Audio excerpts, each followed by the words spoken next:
Good evening. I'm calling to order the Columbia County Board of Commissioners February the 3rd, 2026 meeting to order. And asking Commissioner Malier to open us with invocation, please. Thank you, Mr. Chairman. Please bow your head. Thank you for this day, Lord, and thank you for the freedoms we have, including the rights to assemble and to govern ourselves. Be with us as we make decisions tonight that impact our neighbors and our community. Forgive us our entitlement and help us to make our decisions in fairness and wisdom and in truth. Please bless our conversations here tonight and help us all to interpret ambiguous communications with charity and kindness, and help us in our weak moments to not give in to emotional reactions, but to look forward and outward for the best outcome of the county and the highest and best use of our resources. Lord, I ask that you fill us with gratitude for this wonderful county we have, and fill us with appreciation for those who work tirelessly and selflessly to keep it clean and safe and to add value to our lives. And finally, Lord, please help us to recognize the good intentions of others, regardless of whether we agree with the outcome. May we all leave this room tonight with an appreciation and acceptance of the feelings of those with whom we don't see eye to eye. Help us to continue forward together as a community of people who love this place and want the best for Columbia County. In your name we pray. Amen. Please join me in the pledge. Pledge allegiance to the flag of the United States of America and to the republic for which it stands, one nation, under God, indivisible, with liberty and justice for all. Let the record show we have a full quorum of commissioners. Commissioners, you have the minutes from the January 20th, 2026 meeting in your packet. If you've had a chance to review them, I'll accept a motion to do so. Mr. Chairman, I make a motion to accept as presented. A second. Any questions? All in favor, raise your right hand. That motion carries. I believe the agenda is set. Ready for your approval, Mr. Chairman. We have no special recognitions or presentations. We'll go straight to the consent agenda. Commissioners, the items on the consent agenda have been through the necessary committees and received the necessary votes to be placed on this agenda. So if they still meet with your approval, I'll accept a motion to approve them all. Mr. Chairman, I make a motion to accept the entire consent agenda as presented. I'll second. Questions? All in favor, raise your right hand. That motion carries. As we get to our debate agenda, there's a point I want to make before we get to the reason why probably most people are here. Under the county's code of ordinances, the public hearing required under Georgia zoning procedure laws occurs at the Planning Commission meeting. And the only public comments provided during the Board of Commissioners under our code is at the end of the meeting after the business has taken place and the vote's been cast. But historically, the commission has nevertheless want the public to speak before we vote and on a rezoning matter. And so although that's not code, that's what we've done. My position is we're going to continue to do that tonight because we want people to be able to speak before we vote on issues. What I'm asking is that come speak, but please don't just repeat the same things over and over, because I am going to control the timing of the meeting. So just again, if you have something new to say, please say it. But if you don't, then please pass. Thank you. I believe, Commissioner Steed, you have the first item. Yes, Mr. Chairman, I make a motion to approve the first reading of ordinance number 26-01. Second. Mr. Kennedy? Yes, sir. This item aligns county code with Georgia state law pertaining to dangerous dog control, and it ensures due process in appeals of dangerous dogs or vicious dog classifications. It accomplishes this by transferring the authority for those appeal hearings to the probate court, as opposed to the Animal Services Advisory Board where it currently resides. Aside from removing that appeal authority from the Animal Advisory Board, no other changes are made to the duties and responsibilities of the advisory board. And lastly, the changes also include adding the title of dog control officer to the definition of animal control officer to bring it in compliance with the states. Are there any questions? You've had a chance to read it. There's a motion and a second on the floor. All in favor, raise your right hand. That's the first reading, so this will come back before this board at the next meeting. Commissioner Malier. Yes, sir. I make a motion to approve the request for a variance to section 90-53 for property located at tax map 060, parcel 087A, to reduce the rear setback to 10 feet for a proposed storage structure. Second. This item is a variance to reduce the rear setback 10 feet. Patrice, if you go back one slide. As you see, the lot in red is the lot in question. It is a flagpole lot. Because it's a flagpole lot, the property lines are all considered rear property lines. In that case, it's a 25-foot setback. They're asking to put a RV storage shed in about this area. They're asking for a 10-foot setback. So because it's typically a front setback or a side setback, but because of the flagpole lot, it does make it a rear setback. So this variance is to reduce that down to 10 feet. Any questions? There's a motion and a second on the floor. All in favor, raise your right hand. That motion carries. I make a motion to approve the request for a variance to section 90-144, placement of buildings and structure for property located at tax map 082I, parcel 089, subject to the conditions enumerated in the January 15, 2026 Planning Commission report and an easement encroachment agreement. Second. So this variance request is to allow a wall, which you have shown on this plan in this location, and a shed in this location to remain in place. These are existing structures. The applicant came in to get a permit for some driveway work. At that time, we realized the wall did not meet code. The wall is in place at 4.8 feet high. Anything in front of the building has to be a maximum of 3 foot high without a variance. It is also, the shed and the wall are also both in the side setback and a utility easement, which is why it needs a utility encroachment agreement. Any questions? No, sir. There's a motion and a second on the floor. All in favor, raise your right hand. That motion carries. I make a motion to approve the request for variances to sections 90-98, list of lot and structure requirements, and 90-139, buffers and screening for a .98 plus or minus acre portion of property located at tax map 082B, parcel 115, subject to the conditions enumerated in the January 15, 2026 Planning Commission report. Second. So this is a request for a variance to a structure requirement and a buffer requirement. The building is an existing building located here on Furious Ferry Road. The building has been there since 1966. Obviously, Furious Ferry has changed a lot since 1966. It has gotten wider. This building has sat unoccupied. It's previously been a grocery store. It's been a carpet store, but it's sat unoccupied for more than 12 months, which requires it to come into current code compliance. They are asking to allow the building to stay where it is. So they're asking for a 15-foot front setback, and they're asking for the corner of the building to encroach into the structural buffer required between a commercial zoning and a residential zoning. There is a condition requiring them to parcel out these pieces. This is a much larger tract of land, but it's split zone R3 and commercial. So we're asking for a plat update to separate the commercial part from the residential part, so it's a clear which parcel is which. Any questions? No, sir. There's a motion and a second on the floor. All in favor, raise your right hand. That motion carries.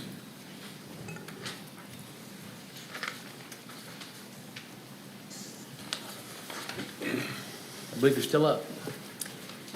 Let's see, motion I-1B4. I make a motion to approve the request for a rezoning from S1, M2, RA, and split zoned RA and M1 to DC for property located at tax map 018006, tax map 019001, 019002, 019002A, 019002B, 019003, and tax map 028026, 028026B, 028026C, 028026E, 028027, 028027F, 028027H, 028027I, 028027J, 028027K, 028027L, 028027M, 028027N, 028027O, and 028027Q to remand tax map parcel 019002C to the Planning Commission and to re-advertise for its public hearing and set approval to be subject to the conditions enumerated in the January 15th Planning Commission report and the following condition added. Sound from the project shall not exceed 65 decibels at the property line. Mr. Chairman, did you have a You were question? saying 028K, 028, I think it's 027. Well, 028 is the prefix. It's 028, 026, 028, 026B. You correct? Yes. Okay. my The bad. prefixes are not printed on your Got it. narrative. Thank you. Second? Mr. Chairman, if I can give, excuse me, one comment about this, just for clarity. We have one parcel that's being remanded back to the Planning Commission, 019002C. The reason for this, the applicant correctly put that parcel number in the packet, but when it was advertised, staff actually made that C a G. So it was advertised as 019002G as in George, which means that 019002C has not been properly advertised. So to make sure that we don't have a due process issue with this, we want to make sure that we send that back to the Planning Commission. It's on the staff level. We're not going to require reapplication or any fees. We're just going to send it back. They will have to have a public hearing. It's the one smaller piece, but they will have to have a public hearing on this one piece. And it will have to come back with a recommendation for you to either approve or disapprove at that time. Thank you. Mr. Chairman, if I may make a couple of comments from the district and bring some thoughts from the constituency to the board. I've met with hundreds of constituents on the data center issue in the past weeks and months to answer questions and to listen to their concerns so that I may properly represent my constituency this evening. Based on the feedback received during these meetings, we have developed some additional guardrails for our citizens in the forms of conditions, which Commissioner Malier read one in this rezoning that she just read.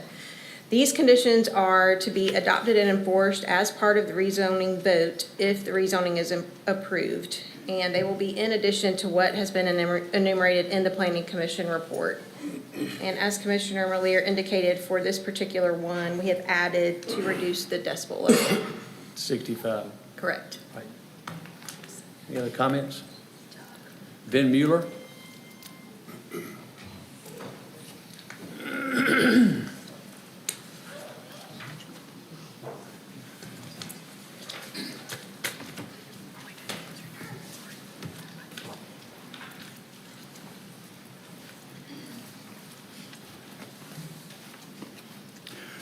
Good evening, Commissioners. Vin Mueller.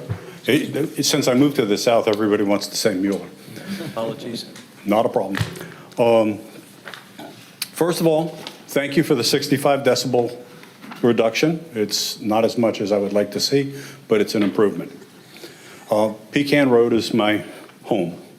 Over the last several months, hundreds of residents from the Appling, Harlem, and Grovetown areas, along with Evans and Martinez supporters, have come before you and presented sound arguments, hard facts, and heartfelt requests for you, our elected representatives, to actually represent us, not rule over us.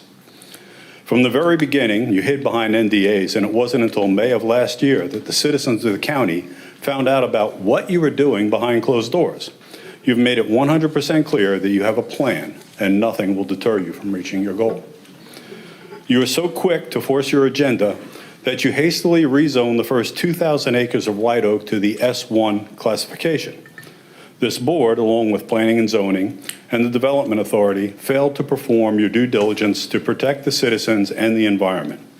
After much uproar, you realized the new ordinance needed to be written specifically for data centers. You went through the motions and even had videos asking for citizens' input to the new ordinance. That process was just another attempt to placate us. You asked for our input, but within 2 minutes of the last comments being received, Planning and Zoning voted to pass the DC ordinance. This county never even considered the reasonable inputs from its citizens and the standards established and recommended by the World Health Organization. You did the same thing with updating Vision 2035. You held open house meetings. Citizen input was documented on the easels and then tossed Vision 2035 in the trash, replacing it with Foundations for the Future in order to push your agenda. Which is clear from the vision statement.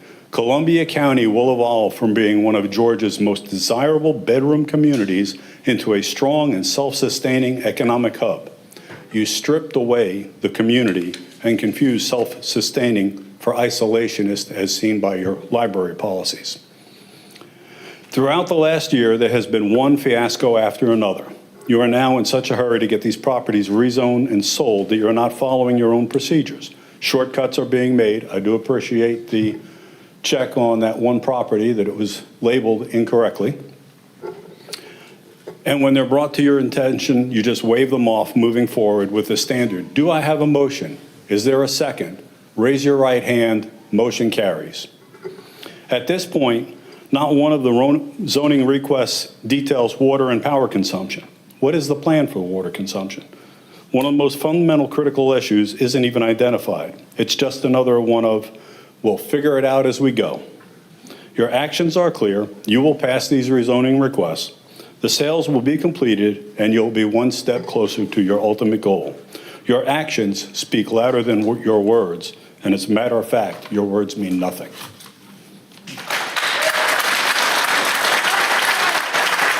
Dan Lanning.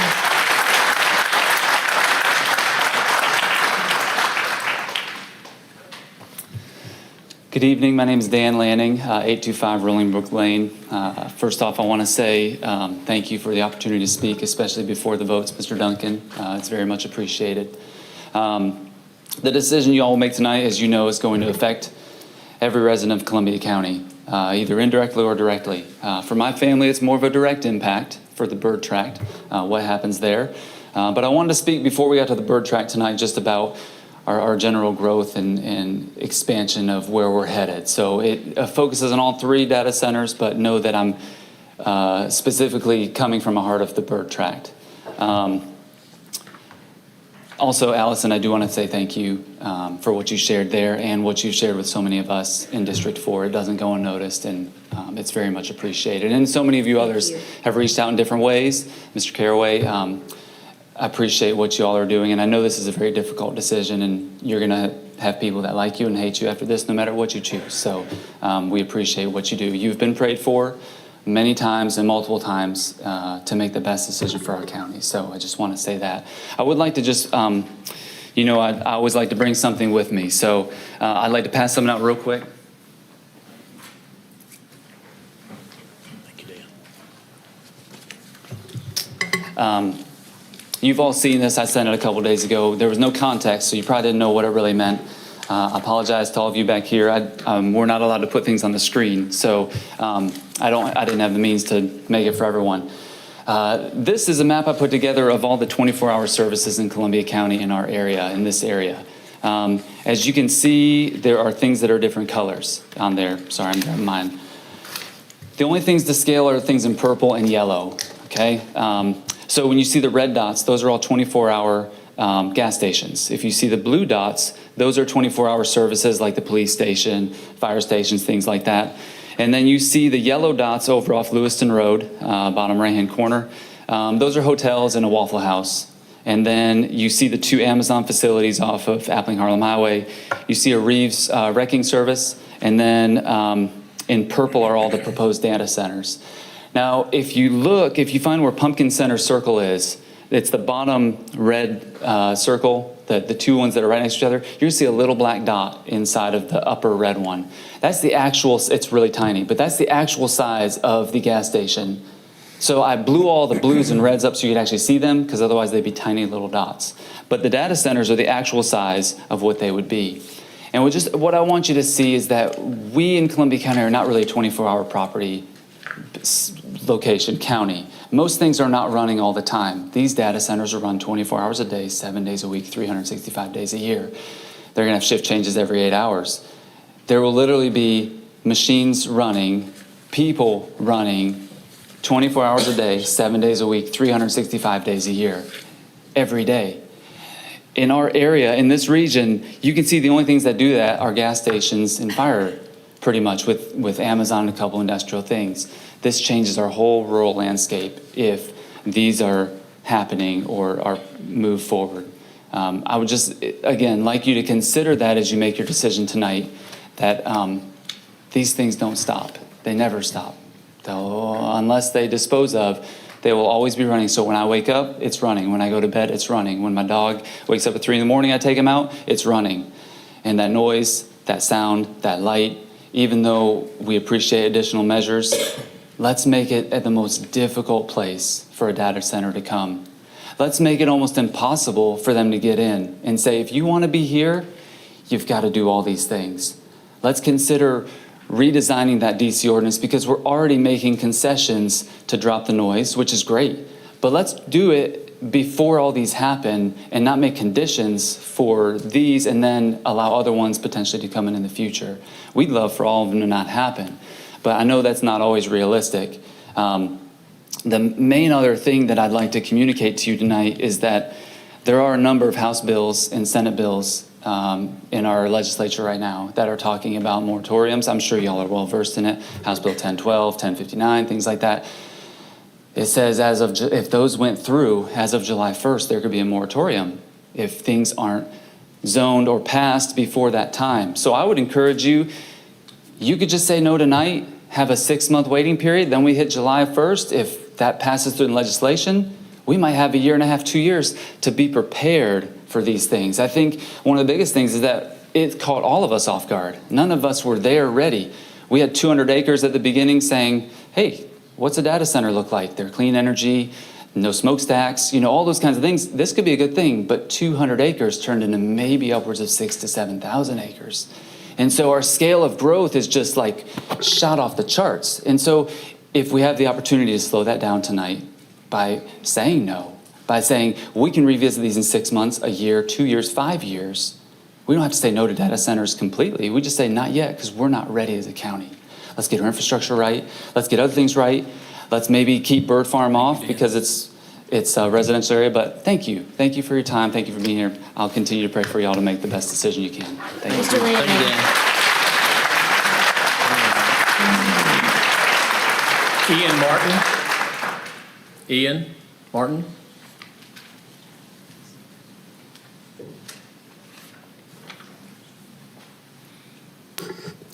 Good evening. Hi, Commissioners. My name's Ian Martin. I'm a little late to the party, just actually discovering that the data center thing is a thing, mostly today. My family and I moved into a house off of White Oak Road on January 17th.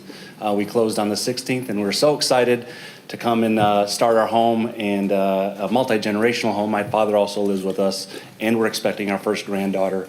So we're very excited about that, but come to find out that there is the data center in discussions. And I do have a list of rezoning considerations.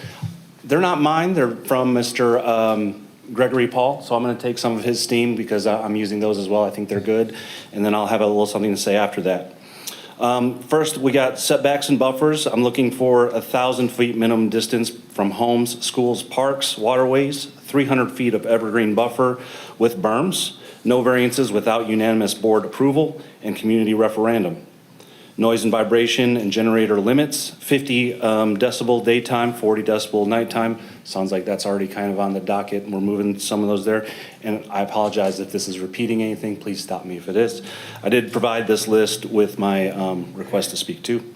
Water and groundwater protection, zero net increase to water demand, hydrological study proving no impact to private wells within 2 miles, no county water with use without voter approval. Energy and grid safeguards, independent grid impact study, no rate increase or service degradation, 100% renewable energy for operations, 72-hour battery backup, no fossil fuel generators. Developers must find all grid updates, fund all grid updates. Thank you. Environmental protection, full NEPA level environmental impact studies. Impact statement, no development unless impacts are fully mitigated Annual third-party environmental audits required. Community benefits and public approval. Special use permit required, public hearings mandatory. Community benefits agreement approved by 70% of residents within 1 mile. Unanimous planning commission's approval required. Only a few more, I promise. Height and scale design, maximum height 25 feet, maximum lot coverage 10% earth toned, non-reflective material. Full evergreen screening and expansive requires a new zoning. Traffic and infrastructure must prove no congestion or road damage. All improvements completed before permits. Truck access restricted to non-peak hours. Electric fleet required. Enforcement and penalties, minimum of $10,000 a day fine. Permit suspension and revocation after 3 violations. Mandatory $50 million performance bond. Decommissions, moratorium, and ethics, full decommissioning bond, 5-year moratorium on new data center rezonings, ban on county officials or family profiting for 20 years, violation result in permit revocation, $50,000 plus fines and ethic investigations. And as I mentioned, we're new to the community, and I'm very honored to have already spoken with some of these other individuals. And I'd just like to say I vehemently oppose data center that would desecrate God's country with exorbitant depletion of natural resources, untold impacts on wildlife, and rob the community of sharing this wonderful countryside with their future generations. While I understand the importance of technology and the growth therein, I believe we've lost the plot when it's acceptable to pimp out our town and community in the name of progress. In a time where courageous individual thought is also a resource that is quickly dwindling, I implore the leaders of this community to stand firm with their neighbors, friends, and fellow Georgians and say no to big tech in our small town. Our town isn't a sacrificial goat to be slain in honor of tech gods. It is wonderful Americana that we all should defend, nurture, and allow to grow naturally and full of red-blooded Americans. We embody the American dream, and you can too by standing with us. Thank you. Thanks, Ian. Thank you. Gregory Guido. Gregory Guido.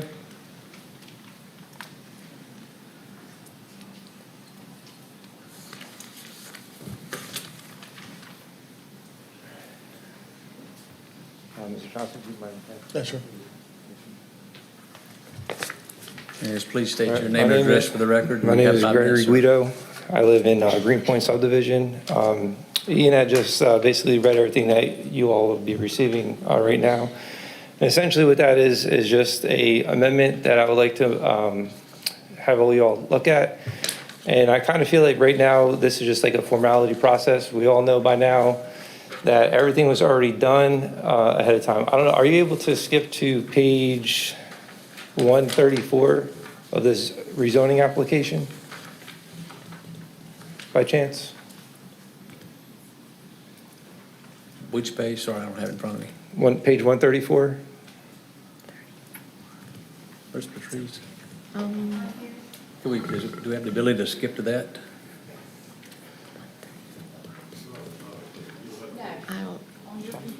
Oh, Yeah, she doesn't have the No, whole sir, we don't. zoning application. Okay, so 134 is just one of the rezoning applications of many of the rezoning applications that we're going to be discussing tonight. And I just want to make a note that the ordinance district approved, I think it was 2507, which was signed in on December 2nd for the DC zoning ordinance.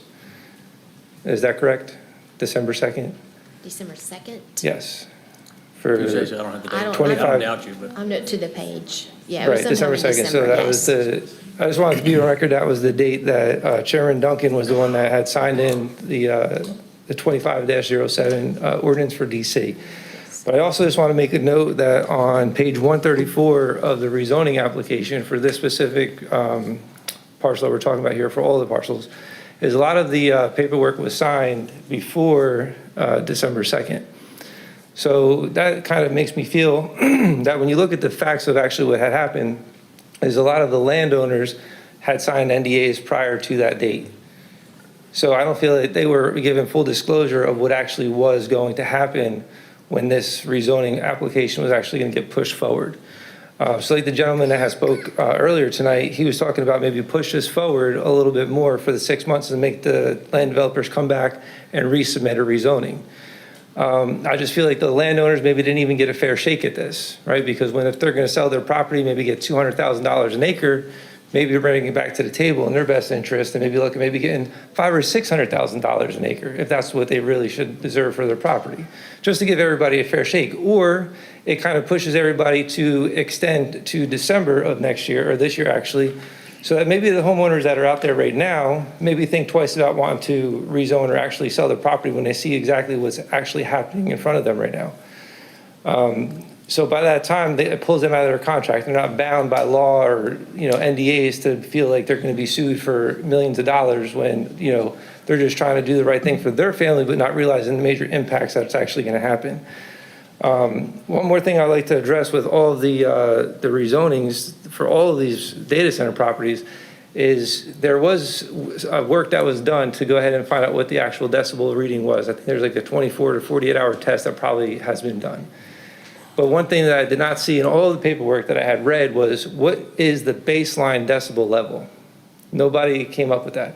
I went on Amazon and I bought a level meter, which I brought to me today if you would like to take a look at it to see how that actually works. But a baseline decibel level in your house is usually going to be somewhere around 35 decibel level is the volume that's going to be like. So if you're going to have a 75 decibel level at the property line or a 65 decibel level at the property line, I don't think that that's going to be low enough. I think that the property line decibel reading needs to be at a baseline. So whatever noise that they're going to make on the data center properties, it should not go past the property line. If you continue to do that, I'm going to have you that decibel removed, level. ma'am. So that's why the If you paper. continue to do that, I'm going to rule you out of order and ask you to be removed. So the paperwork that all the commissioners have in front of them right now for the amendments, I just ask that if they're going to make any amendments, make it in favor for all of us. Everybody knows what the consequences are going to be with these data centers. And I think that we need to go through and maybe look at making an amendment and a change to the actual DC 2507 that was signed and effective on December 2nd by Chairman Duncan. Maybe we look at that and make some more amendments, to have stronger amendments in place to protect the citizens who are going to be here. We have a lot of homes that are getting built. We have Stanley Martin that's in phase 3 of 5. You have Tillery Park that's still building some houses. Who's going to want to buy a house next to a quarry? Who's going to want to buy a house next to a data center? I know that I want to live here. I want to retire here. My kids love the schools here. And I want to make sure that they're going to have the best education that they can. And I don't want them going to school and having a baseline decibel level at the school at a 35, going to a decibel level of a 50 at the minimum baseline once these data centers get put in. That's going to put a lot of strain on the teachers because they're going to have to talk over that. The kids aren't really going to be listening because they're going to be distracted by the noise. So I really think that we really need to consider about having a minimum baseline of the 30 to 35 at the property line. I really think we need to take a look at this and we really need to amend this. And I think you'll be doing everybody a favor if you can just be a little bit more transparent with all the residents around here and just listen and not just keep things behind closed doors under NDAs. So if we say no to the zoning tonight, let them reapply for 6 months, deny it again, push it all the way to December, let these landowners that are thinking twice, that want to pull out, give them that chance. And the ones that don't, maybe see if they can get some more money out of it. Help everybody out, not just yourselves. Thank you for your time. Thank you.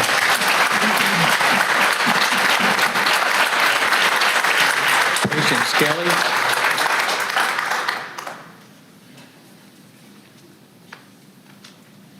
Patient Skelly.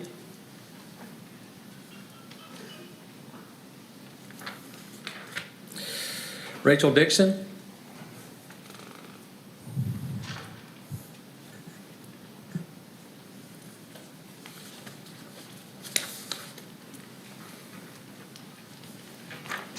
Hello. Rachel Dixon, 6160 Old Union Road, Harlem, Georgia. I think we've all been told there are no health effects of these data centers. I do want to point out, I did a little bit of research, and there is an Amazon data center in Murrah, Oregon, and around that data center, there are several health effects going on in that community. The problem is that if we act like nothing's wrong, and we truly don't uncover true health effects that could happen because of these data centers, once they're in, it's going to be too late. The Amazon data center is not going to fix the problems. Now, I know these aren't Amazon, but the one in Morrow, Oregon. Also, there are health effects related to the diesel exhaust from the generators. And originally, I was told the generators would only run if the power is off. However, it looks like they will be allowed to run test. So there's also that. Now, the diesel exhaust does cover a good bit of area. So it's not just if you're right across the street from it, you're going to have that diesel exhaust. And then also, I do want to point out that one of these is going right next to a school. Is it a good idea to send a kid with asthma to a school right by a data center that has exhaust going from a diesel generator pretty regularly? So I just, as a citizen of this town, I really love this area, and I don't want to see it be destroyed.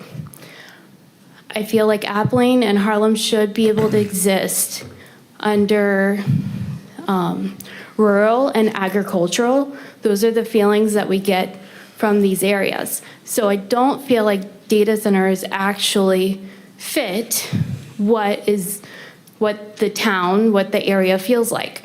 I spoke to Connie, and I did point out, as a citizen in my yard, I can't do whatever I want. I can't put a Chick-fil-A in my yard.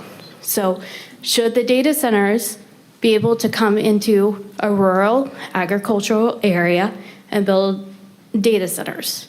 It doesn't look like it belongs, and there could be health effects, and we don't know enough yet. So Columbia County's health should not be at risk. And if there are health effects that affect the water, we're all going to be drinking that water. So really, I just encourage every one of you to be cautious. The health effects could be down the road, and we won't see them for maybe years and years, but I want to live in a community that's healthy. I want to live in a community where there are people and farm animals and, neighbors, actual neighbors. Like, think about it. We all went through Helene together. Okay, if you had a data center as a neighbor during Helene, you would be hearing the generators. Okay, during Helene, my neighbor took my butter and put it in her refrigerator that was running and saved my butter. So, will a data center do that for us? Is a data center a neighbor? No, it's a data center. Data centers don't vote either. So I'm just really encouraging y'all to think about this. There could be health effects down the road that we don't know yet. And before we sell out community health, really think about that. So thank you, everyone. Thank you. Thank you, Rachel.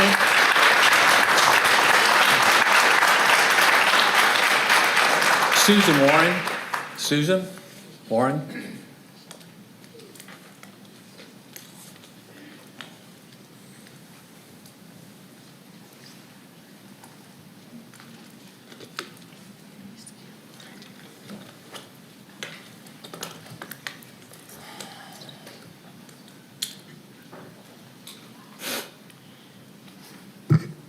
Susan Warren, 5129 North Tubman, Appling, and thank you for this opportunity. During 2025, I found that the residents of Columbia County have been given very sanitized pictures of what data centers are and how they will affect our county, both publicly and at these meetings, while the county hid behind NDAs. I've since found that NDAs, which are perfectly legal when used to protect proprietary information, but that's not what was happening here. There was not much proprietary information that you were keeping from us.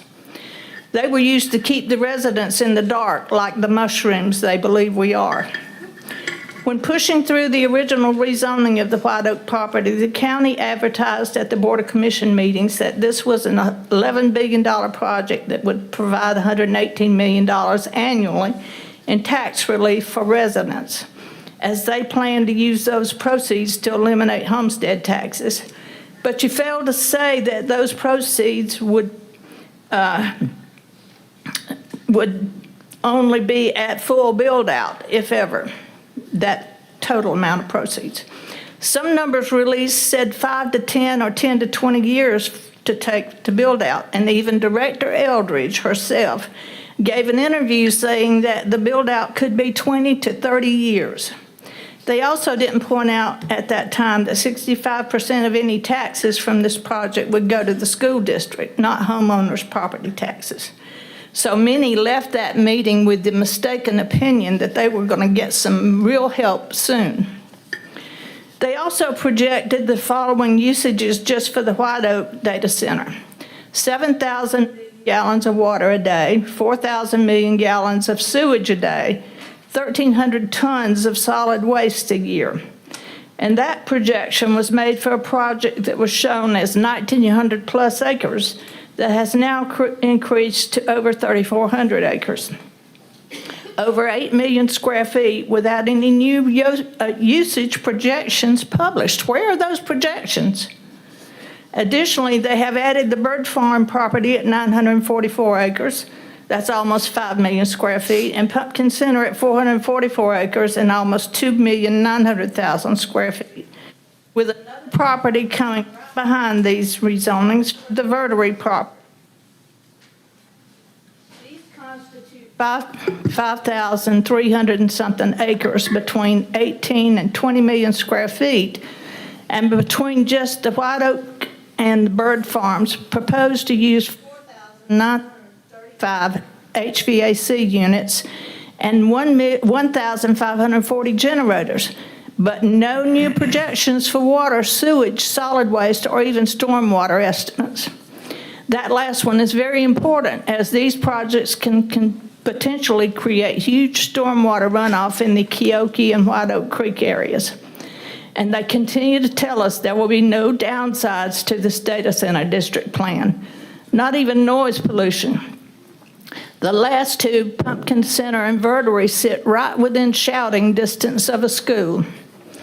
And now that they have discarded the Vision 2035 plan in favor of foundations for the future. Hold on a second, Susan, hold on a second. She's Wait. muting herself.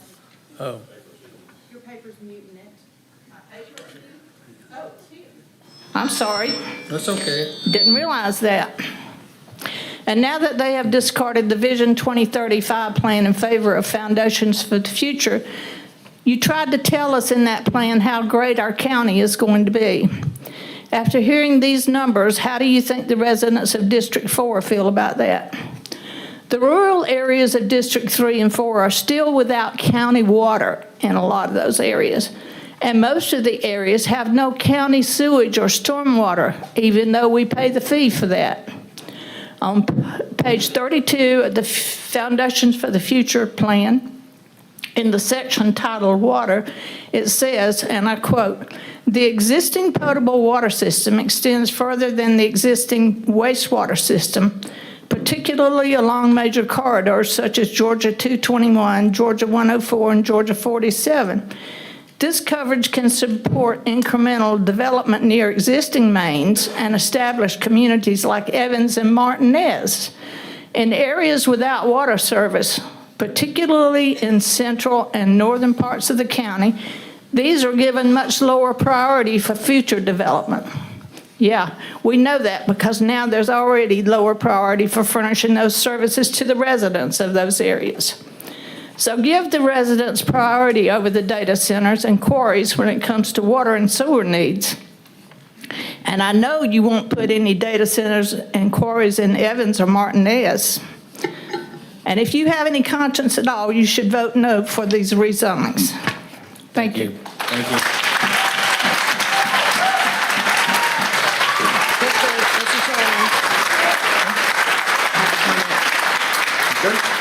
I just wanted to point out that there is a quarry in Martinez just off of Riverwatch, not far from our county line. But also something that Miss Susan said about stormwater, some residents paying for stormwater service that they don't get. That is only charged to the people who are in the stormwater district. So I just wanted to clear that up. Also, just for a point of information, the systems are closed loop system. The water they're going to need is for flushing toilets and drinking. So, Greg, is it, forgive me. Greg, how do I play? You live at Highfield Drive. I don't know how to pronounce your last name. I apologize. If you would, please, just state your name and address for the record. Greg Schleier, 4053 Highfield Drive, Grovetown. Good evening. I'd like to share with you a couple observations. I've communicated with several of you off and on this week, but I want to present this as a different spin on things for you, something to think about. I'd like to briefly highlight a classic management concept, Jerry B. Harvey's 1974 work, The Abilene Paradox. Anybody familiar with that? No. All right. It's a management of agreement. It's a simple story with a powerful message about how groups, especially leadership bodies, can make decisions that no individual believes in simply because everyone assumes what the others want. So here's the short story. Harvey describes a family sitting comfortably on a hot Texas afternoon. One person casually suggests they drive 50 miles to Abilene for dinner. No one actually wants to go, but each agrees because they think the others want to. After a miserable trip, they discover the truth. Not a single person supported the decision, yet they all went along with it. General Colin Powell, in his book, I Work for Me in Life and Leadership, had a blunt way of diagnosing bad decision-making. When a group is drifting towards a choice nobody truly supported, he stopped in the meeting and asked a question, are we on a bus to Abilene? In the Army, the question would be enough to snap everyone back into reality. And frankly, Columbia County could use that question right now. We are a fast-growing county making high-impact decisions on development, infrastructure, data centers, water and power demand, and the character of our communities. Yet too often, decisions move forward with quiet compliance instead of clear consensus. Too often, the public hears no objections from this board, even when the community is raising plenty of them. And too often, commissioners appear to go along with momentum rather than openly debating merits, risk, and long-term consequences. That is exactly how groups end up on the road to Abilene. The Abilene Paradox isn't about disagreement. It's about failure to manage agreement. It's what happens when leaders don't say what they really think because they assume everyone else is on board. It's what happens when silence is mistaken for support, and it's what happens when no one wants to be the person who rocks the boat. But leadership isn't about avoiding discomfort. Leadership is about preventing avoidable mistakes. Right now, the county faces decisions that will shape our quality of life for decades. Data center expansion, infrastructure strain, water usage, noise, traffic, and the pace of development are not small matters. These are decisions that demand transparency, candor, and courage to say, hold on, are we sure this is the right direction? And I go back to our futures document and where we stand over the last couple of weeks on that. Because this board moves forward without genuine debate, without full representation, or without acknowledging public concern, it creates an illusion of consensus. And illusions are dangerous. They lead to regret, frustration, and loss of trust. The Abilene Paradox teaches one simple lesson. If no one speaks up, the group will drift into decisions that no one actually reports. Colin Powell's advice is simply, stop the bus, ask the question.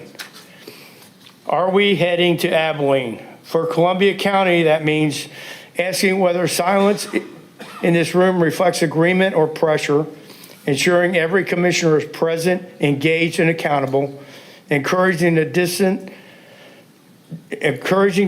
instead of rewarding conformity, slowing down decisions that feel rushed or predetermined. Make sure the public sees the real deliberation, not just unanimous votes.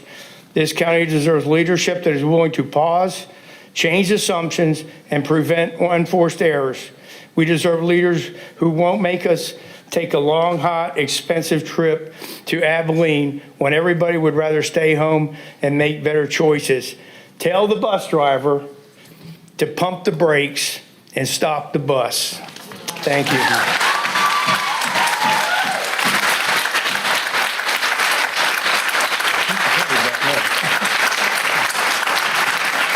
Any other comments or questions? No, sir. Well, again, the point about the water is they're closed loop systems, so they're not going to use a lot of water. And from an infrastructure standpoint, these systems, they're not going to require more deputies, more schools, more people on the roads. And if I was to go to folks and say, hey, we can give you a solution that will eliminate your taxes but not wear you out in terms of how the community grows without using the word data center, I'm sure you would agree. Now, that said, I'm watching the lady, she's using her phone to record me, and that's going to go through a data center for what it's worth. So, we'll look at that. Thank you. There's a motion and second on the floor. All in favor, raise your right hand. That motion carries. Are we ready to continue, Yes. Mr. Chairman? No, ma'am. Sorry. Yes, please. I-1B5. I make a motion to approve the request for a rezoning from PUD to DC for property located at tax map 029036, 029037B, 029038, and 029057, subject to the conditions enumerated in the January 15th Planning Commission report and the following additional conditions. Number 1, a minimum 500-foot natural buffer along Highway 221 and Wrightsboro Road to include a minimum 12-foot tall berm inside the buffer that shall be planted with evergreen shrubs. The buffer shall be undisturbed except that the owner may install utilities and driveways within that 12-foot berm and is allowed by code. Number 2, owners shall submit a PUD amendment for the east side of Highway 221 to remove all residential uses. The new uses will be commercial, parks, green space, and mixed use, not including residential. Number 3, sound from the project shall not exceed 65 decibels at the property line. Second. So again, if I may, I have a few takeaways from dozens of meetings with citizens in the past few weeks and months that have resulted in the additional guidelines placed within the motion. While I stand opposed to this rezoning application, I have added these guidelines in case the rezoning application were to result in an approval. We have increased the buffer from 125 feet to 500 feet and have increased the berm height from 6 feet to 12 feet. We have also required the berm to be landscaped. To maintain the integrity of the Greenpoint North PUD, we are requiring the owners to submit a PUD amendment for the east side of Highway 221 to remove the residential uses, with the only allowed uses to include parks, green space, or commercial development. And we have reduced the decibel level as well.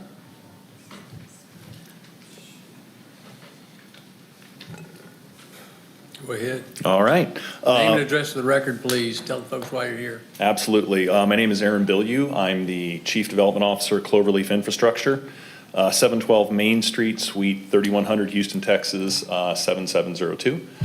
As all of you are aware, we've been advocates for the zoning text amendment that was put in place to govern data centers in the county, and continue to be advocates for that. I'm here on behalf of the project. A couple comments that I would make, introductory comments, kind of from some of the things that we heard at the zoning meeting, as well as some of the comments that have come up tonight.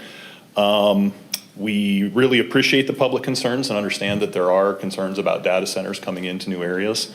That is something that we're seeing on a national basis. A few things about this project in particular that is different. Number one, there is absolutely no NDAs with any of you or Cloverleaf Infrastructure. Everything we've done has been open and transparent, and that's something that we pride ourselves on and will continue to maintain going forward.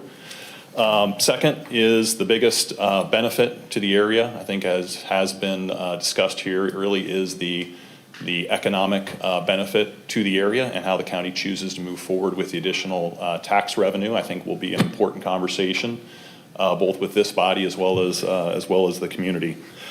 There is, in terms of water consumption, Chairman Duncan, you are correct. At this project, we will be asking for no more than 40,000 gallons per day for the phase one of this. We do reserve the right, if additional phases come in, to ask for more water if technology changes, but this will be a closed loop system, and 40,000 gallons per day of potable water and 35,000 gallons a day of wastewater is what we anticipate from this project. Again, that is all domestic uses. That is kitchens, break rooms, showers, things like that for the project. We do understand the request to amend the PUD for the east side of the district. This project will have significantly less impacts on a lot of the city services, and in particular the traffic in the area, given that the current PUD allows for 2,000 residential units, and once constructed, the amount of traffic in the area will be significantly reduced. Our numbers show 73%, which my engineering friends appreciate. I'm an architect. I said, so it's 75. They said, no, 73. So we'll go with the engineers and the actual traffic studies on that one. In terms of sound, that is something I noted the reduction from 70 to 65. That is something that works. 70 decibels, just to kind of set the record straight on that, there's a lot of misconceptions about sound and a lot of commentary that comes through on that. Just for comparison's sake, 70 decibels, and I know we've gone to 65, 70 decibels is about what you experience when you're riding in a car at 60 miles an hour. So the assertions that teachers are going to have to scream over the top of those voices and to get to the children and things like that just simply aren't true, right? As someone once told me, we can have a difference of opinion, what we can't have is a difference of fact. And that is absolutely just a difference. That is just a difference of fact.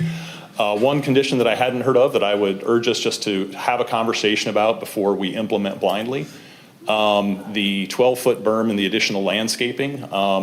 I would love for that to be an ongoing conversation because the property itself has several hundred feet of really solid and dense timber.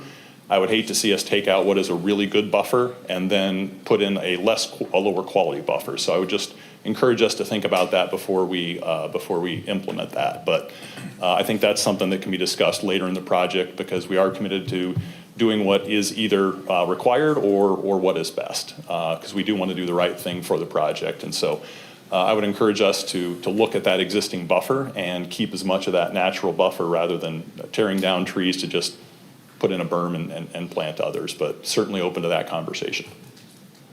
And open to any questions anyone has. No. Commissioners, is there any discussion on that item number 1 condition that I added?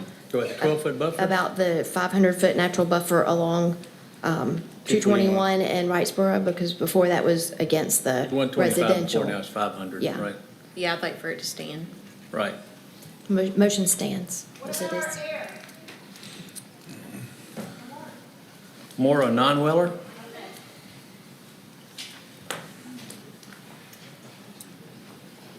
Good evening, everyone. My name is Moira Nonweiler. I'm a resident of Harlem, have been for almost 10 years. And I do live in Columbia County because Harlem is split. I want to be clear about something. I'm not categorically opposed to data centers in general. And I recognize their role in modern infrastructure. However, the proposed data center at Pumpkin Center Technology Campus raises material concerns due to insufficient disclosure and incomplete impact analysis.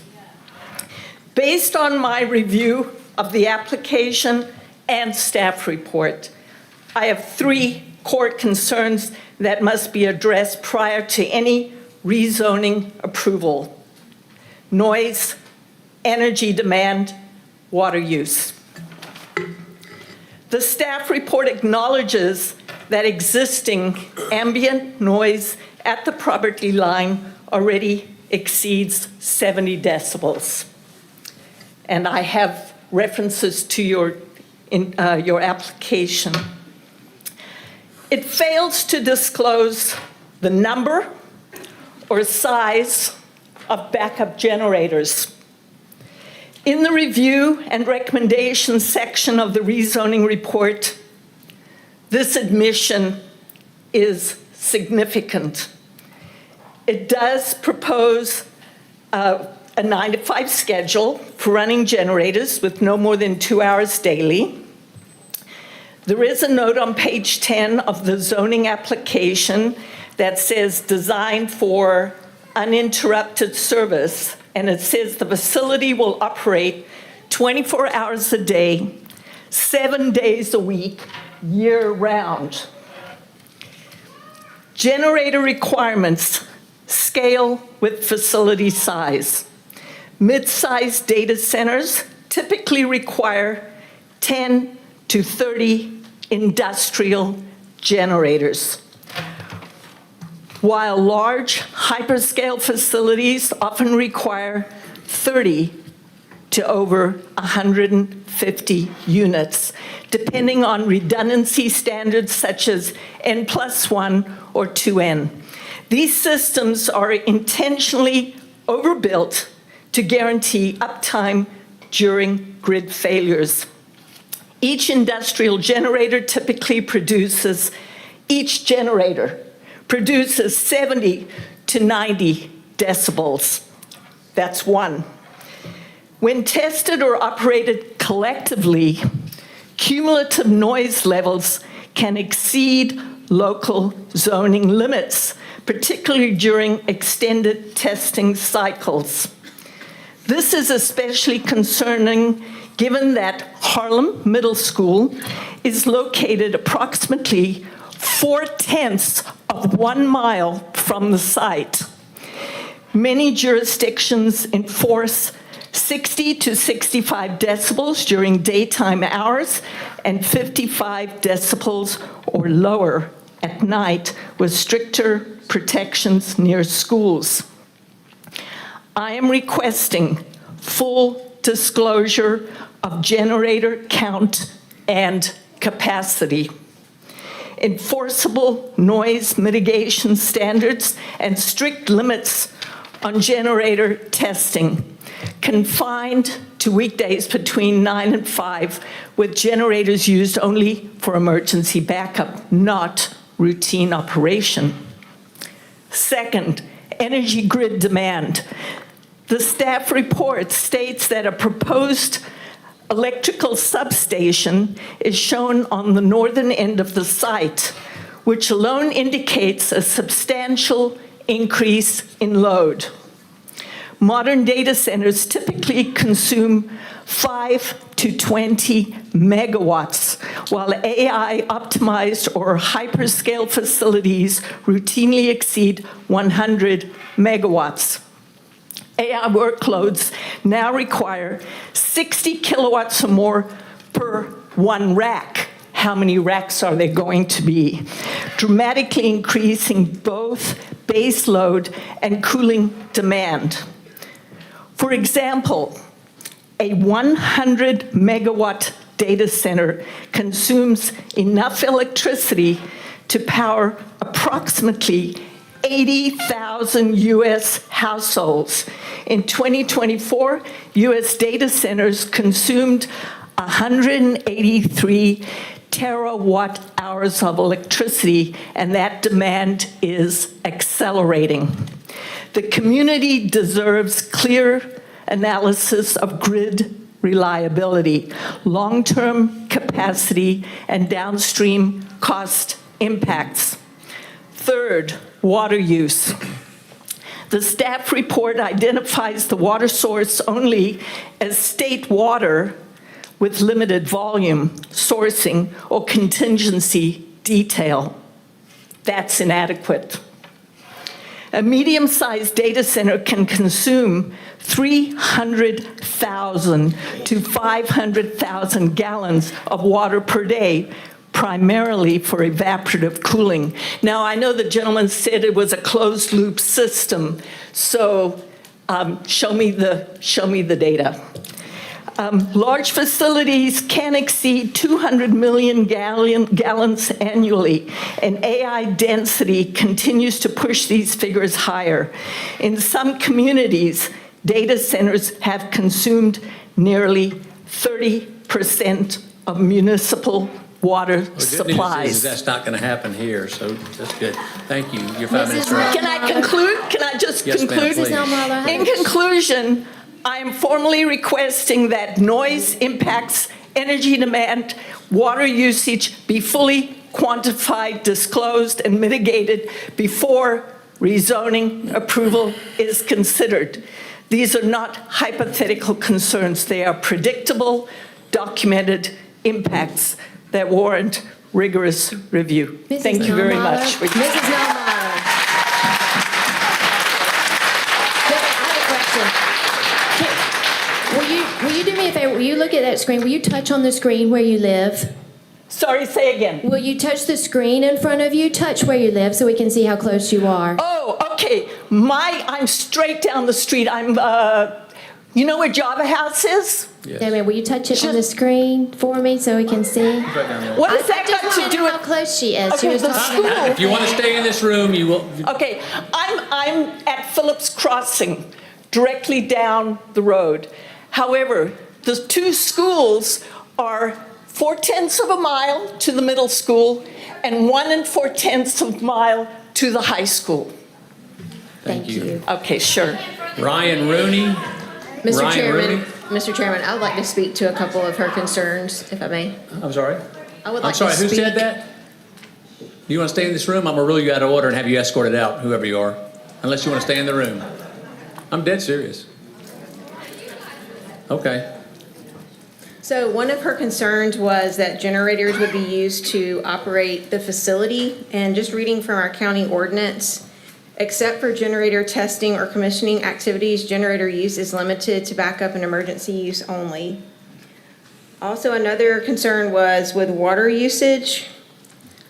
Again, reading from the county ordinance, the development shall not utilize wells to provide water for any purpose. Development of this use is limited to areas that are served by Columbia County Water Utility.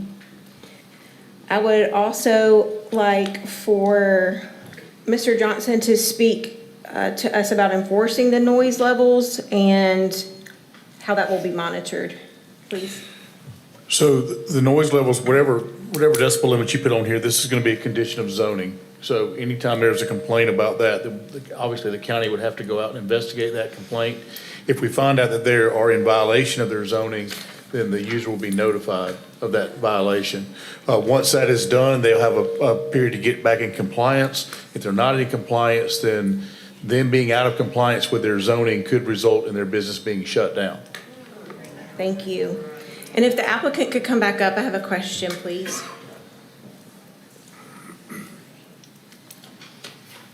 Could you please address her question about generator usage? And she had some specific questions there about what types would be used and things of that nature. If you could address that, please. Yeah, so historically, data centers have had what we call full backup generation, right? So when I was with Microsoft, we were putting 21 generators on a 48 megawatt data center.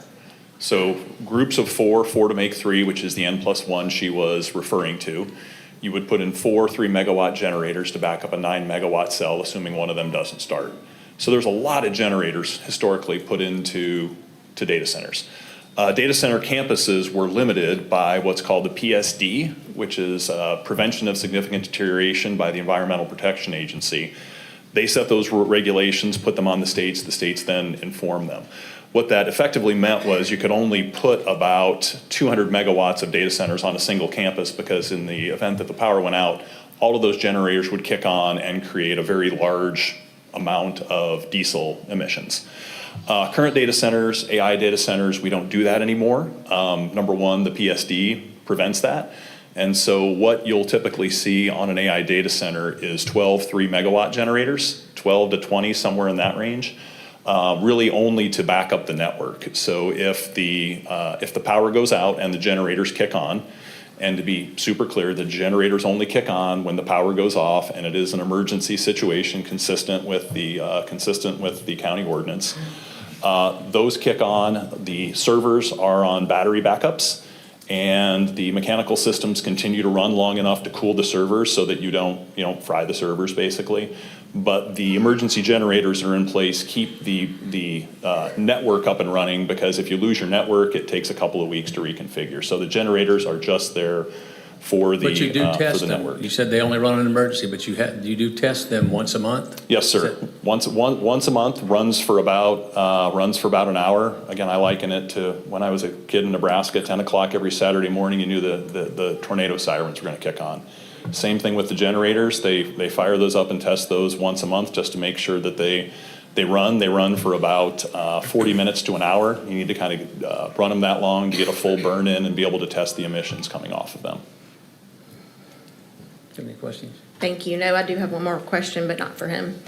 Thank you. Thank you. And I believe I saw Stephen King from Georgia Power walk in. Could you please come up and address a couple of questions I had on her behalf?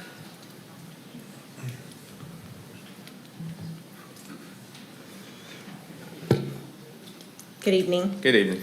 Could you please speak to grid reliability and Do me a downstream? favor, state your name and address for the record. Yeah, Stephen King, 3548 Westlake Drive, Martinez, Georgia. Thank you. Could you speak to grid reliability and downstream cost impacts? Those were a couple of her concerns. Yeah, so from this particular project, as y'all know, this is a hearing for use of property for zoning. Until there is a approved zone in usage, we will not hear or we have not received a request for service to provide power to this project. That's part of our vetting system to ensure that the projects that we're studying and how they impact the grid are legitimate and reliable projects. So upon zoning at any project across the state, we'll then hear a request to provide power at the amount and the time needed by the project. And that will be a study that Georgia Power will complete through the process of post-zoning. Thank you. And to address the comment on downstream costs or upstream costs, may have been what she meant. Any incremental cost to our system as far as upgrades will be borne by the developer, and those costs for electrical system upgrades will not be borne by the residential or existing business customers. Thank you. Yep. Any more? Ryan Rooney?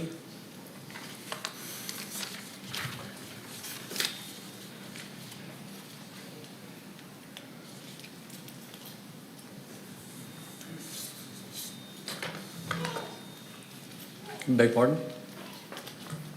Excuse me, I have a couple handouts for Sure, the. stand up here right there. Sure.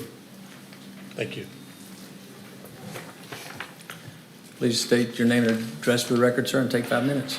Hi, my name's Ryan Roney, like macaroni, 4217 White House Street in Greenpoint. So prior to delivering my comments, I don't know if it's appropriate for me to ask the gentleman here from the data center development company what tier of generators they plan on using for this project. You know, the tier of generators for the data center project?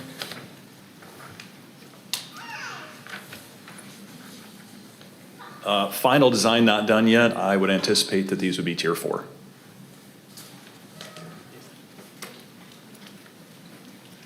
Yes, thank you. So a lot of my primary concerns regarding this project are regarding air quality. Tier 4 was the main thing I would be searching for in my comments, so that's going to cut down a lot on the comments that I have.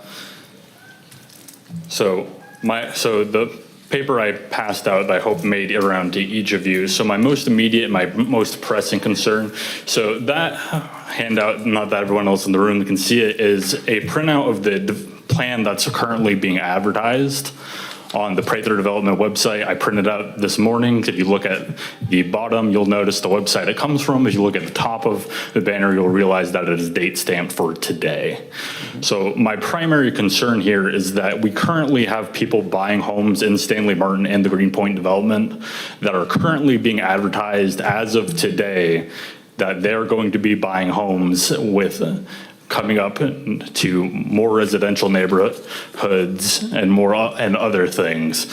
I went ahead and purchased my property back in June of last year. I understand that it's too late for me, but there's currently people under contract that are not fully aware of the circumstances of where they're choosing to live as opposed to other neighborhoods that even the same builder is offering. And my concern is that we have families entering our communities that aren't properly aware of these things that are going on. And I would ask that we go ahead and try to delay this matter so that we can have people do their proper due diligence while actually going through their closing processes to understand what exactly they're agreeing to as they make these investments.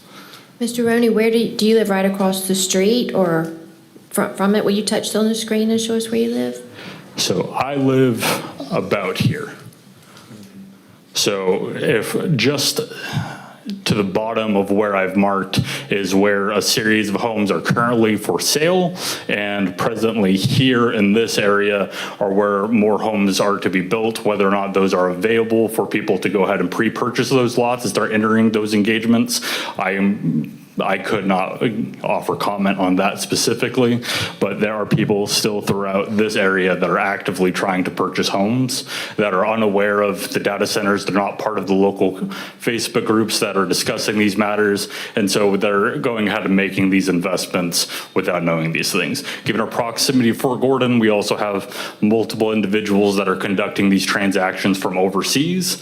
So I'm a 9-year Army veteran, so I served at Fort Gordon twice. So part of me coming back to the United States while serving in Korea myself from 2019 to 2021 was going ahead and starting the house hunting process while overseas. So the information available to these families is extremely limited in terms of the things that they're going to see. And all of these, like obviously there's several people that came here and joined us today, but there's other people that are entering these contract negotiations that are unaware of these processes. And I don't know if due regard has been given to them during these processes. And so that's my most immediate and my most pressing concern for that. That's a fair concern. Thank you. And thank you for your service. Oh, thank you. So I'm not entirely opposed to data centers. So I spent 9 years working as a military intelligence systems maintainer, which is a long way of saying I worked on a variety of computers, a variety of data centers on a variety of different continents. My concerns don't come out of alarmism of technology. I feel like I'm very literate and informed on these subjects, and I am someone that could potentially be available to work in these data centers after they're built. So I understand that I am arguing against potential employers. So I hope that adds some credibility to my comments here, is that I'm fully aware of these things. I know what closed loop systems are. I know a variety of things about generators. I do still have concerns that I haven't really heard raised today, that the Augusta area goes through long periods of warm, stagnant air, of wind not moving. You're not going to get any proposals coming to the board to build wind farms in the area. The air simply does not move. So any pollutants that do enter the air here do tend to just kind of hang out. And that's even more of a concern in neighborhoods and around schools, because large amounts of pavement and the buildings and obstructions go ahead. Any particulates that exist in the area will settle in the area. So even though modern technology has greatly reduced the impact of these things have for environmental concerns, they're still dealing with the immediate proximity to these homes and immediate proximity to the school. So as a child, I had, like many children, I had childhood asthma, and I would frequently have to ask my parents whether or not they could go online, check the computer, and check what the air quality is in the area before they decided whether or not I could go out and play. That's not something that I want for my children. That's not something I want for my neighbor's children, and that's not something that I want for the kids that do walk to and from school from my neighborhood to the local middle school. So I would appreciate any clarity that we might be able to offer for any additional mitigation effects that are being offered for that. But those would mostly surmise my comments. My wife will also be speaking tonight, so I'm going to go ahead and yield the rest of my time pending any further questions. No. Thank you. Actually, I see your wife is next, so you're a smart man. Beautiful. All right. Alexandria? Thank you.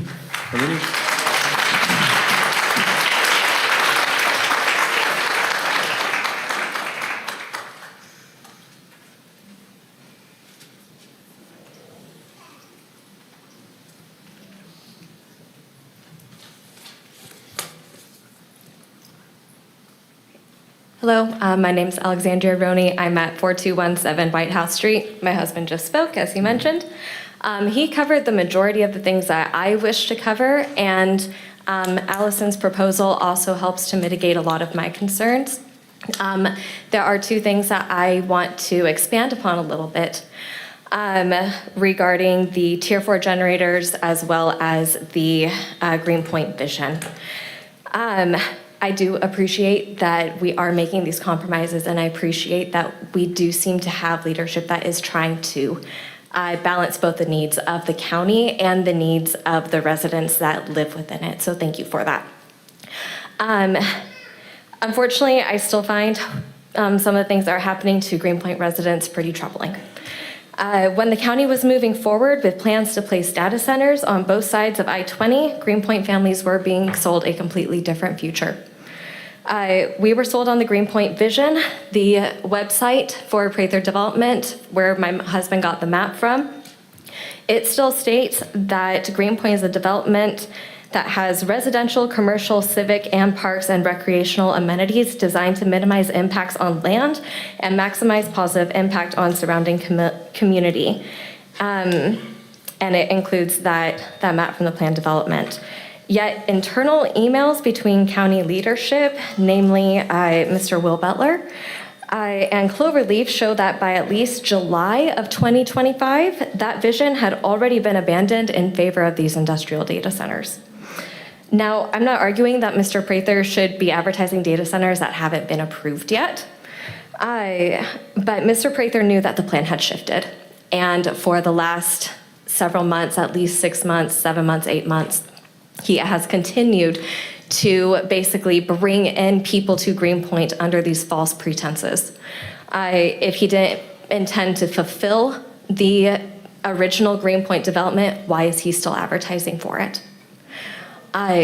That does need to be considered when approving these data centers, because while I do appreciate the smaller residential, and if that is a compromise that we get, then I'm 70% of the way there. But we are not adhering to the original thing, and we're not adhering to what I spent almost $500,000 on when I purchased my home, and what the residents that are moving next to me that have no idea this is happening spent that same amount of money on. Now, a little bit of information for the commissioners as well as the people listening in the audience.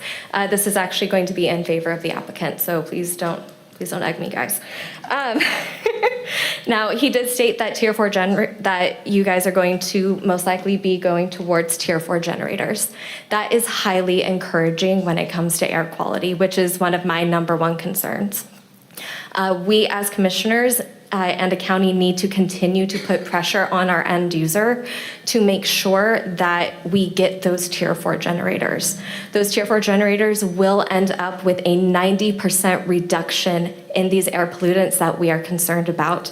And especially in this area where we are already struggling with air quality, I can't even open my windows some days without my air purifiers going full blast and going into the red zone. So we're already struggling, but these Tier 4 generators will help to reduce the risk of these data centers, especially because they are going immediately next to homes. If there's any way that we can put the pressure on our end user, if we can write it into one of our conditions, that would significantly protect us as the residents that live nearby these data centers.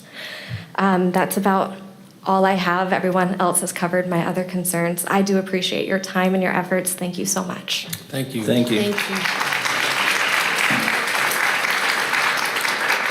you. Joanne Murdoch.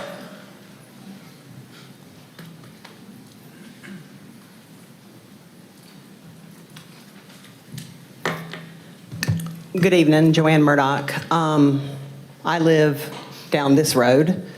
I've got friends here that live here, down this road with me, a couple of them. And the school in question is right there. I'm asking, like I did in several emails that I've never gotten a response from, not even a courtesy email, an automatic reply saying, "We received your email," nothing. I'm begging y'all to deny this rezoning request.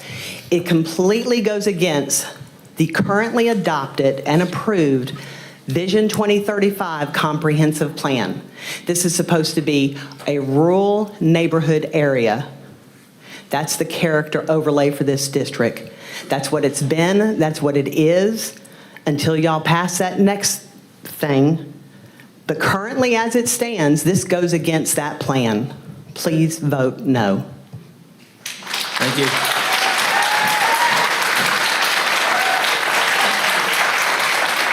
Guy Figler? Guy?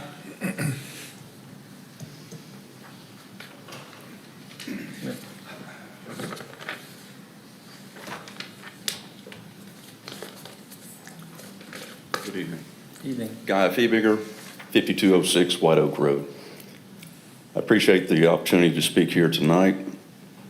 As far as this map grid, I'm not here in support. I'm here against it as a neighbor. I'm miles and miles away from this. So it doesn't matter how close I am to it. I'm speaking out against this for the constituents here, the little people like me that don't really have a voice, but we're giving you a voice tonight. And I appreciate the eye contact. I appreciated the eye contact, and I thought a lot of people were making really good points at the Planning Commission. But it just steamrolled right back over us again. Appling has a little sign. We are the oldest functioning courthouse in the state of Georgia. So let's change the sign. Welcome to Columbia County, largest county for AI centers and data centers in Georgia. Wouldn't that be a wonderful thing? No, it's not. Now, I understand we said this is going to be for tax abatements. Mm-hmm.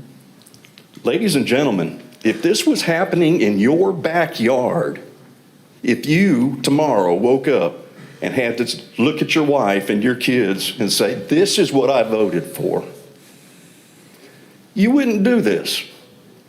So that's what I'm asking. The invocation tonight brought Lord and God into this. The golden rule, do unto others as you would have them do unto you. You guys you can take a moment. You can take a moment and be a shining example in the state of Georgia. Make the pause like others have suggested. You can do this. Just vote no tonight. Revisit it 6 months from now. Please. Thank you. Thank you, sir. Thank you. Blaine Carter? Blaine Carter?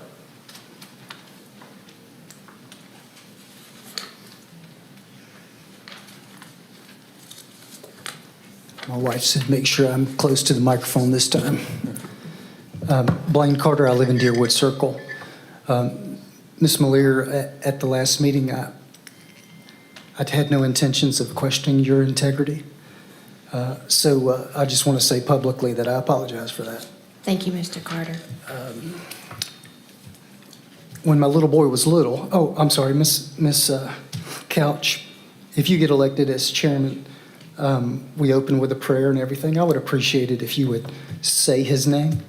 His name is Jesus.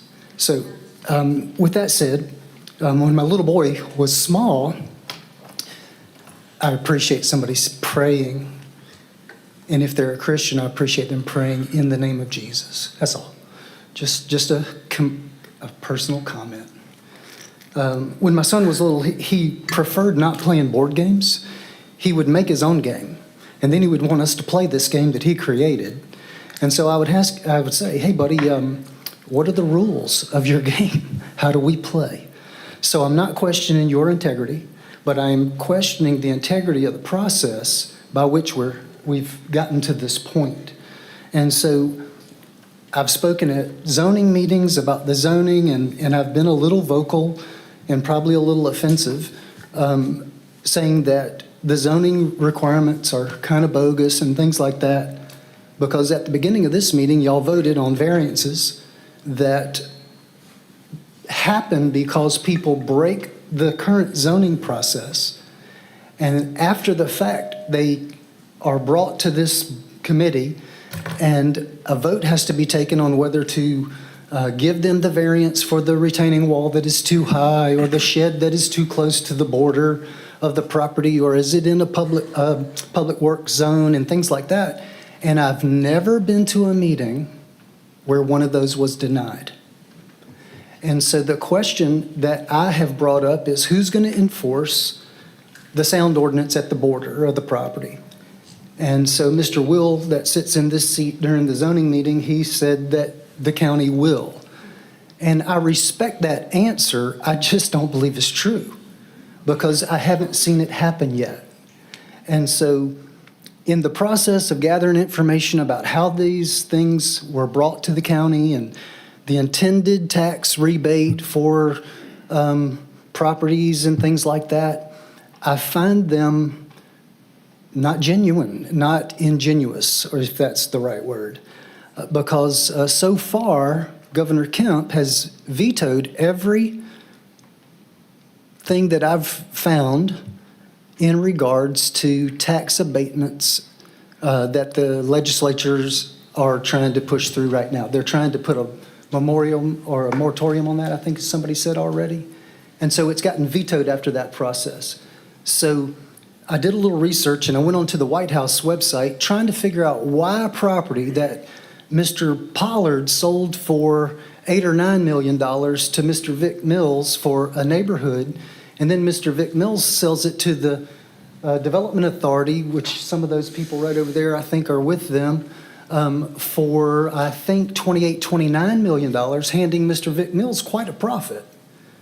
So I went onto the White House website to see what's going on with the data centers, and on July the 23rd of this year, or excuse me, last year, there was an executive order put out for data centers, and if a data center reaches the $559 million investment from the proposed project owner, then it gets covered by federal tax dollars, and they get refunded, basically.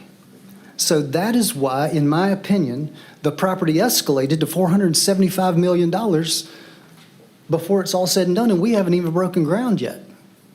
And so in that same executive order, there are stipulations that there will be no taxes paid by these data center individuals, or companies, I should say, that will end up coming back to us in that tax rebate. So it's a great intention, but it's not following what I'm finding coming down from the federal government. And so it concerns me in so many ways. I'm not against data centers. I don't even care what they do, quite frankly.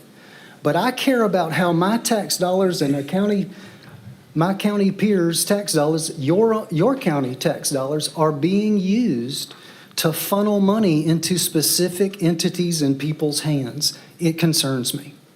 On January the 23rd, my wife sends me this update. I work outside. I hate being inside all day. And it was the National Weather Center saying that Augusta, Georgia, was the worst air quality in the country on January the 23rd, just a couple weeks ago. My wedding anniversary. Was it I'm sure really? there's no. Well, that's true, yeah. maybe a lot of hot air going No on over there, I correlation. guess. Others may disagree in here, I get that. But if the National Weather Center's putting out that, and it actually said, if you don't have to be outside, stay inside. We don't have data centers yet. We don't have a new rock quarry creating more particulates in the air yet either. And we already have been labeled the worst air quality. It blew me away. I could not believe that my wife sent me that and that it was true. But it's concerning.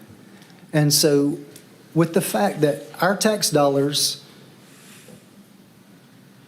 are paying for it all in a sense, it bothers me that it seems that decisions are made before we get here for y'all to vote, whether it's a 2-3 vote or a 3-4 vote, however the numbers break down. I'm not good at math.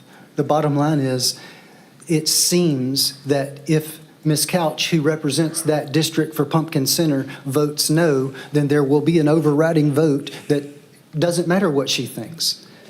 But it does matter to me that so far, in my experience with the meetings that I've attended, the only people who've spoken in favor of this are the people who are directly receiving millions of dollars from it. And it just seems quite unfair to the population who vote for every one of y'all. And as I said, I have considered running for your seat. And so, you know, if I were to do that, I wouldn't want to have to make all these decisions either, but I do believe that my integrity is high enough to say no and to convince my other chair representatives to look out for the constituents that repeatedly come up here and say, please don't, please don't, please don't, please don't, please don't. When really, according to the Constitution of Georgia, y'all should have to be coming to us saying, can we, can we, can we? And so. Thank you. Time's up. Thank you, Blaine. So anyway, I would just say that I would appreciate it if y'all would truly do what that last speaker said and vote in such a way that we can say, Lord, I did exactly what I was supposed to do for these people. Thank you. Thank you. Thank you.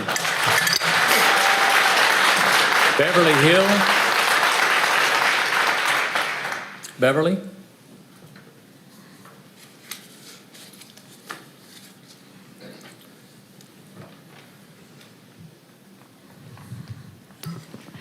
Thank you for the opportunity to address you, and special thank you to Allison for meeting and speaking with me. This isn't an argument against technology or progress.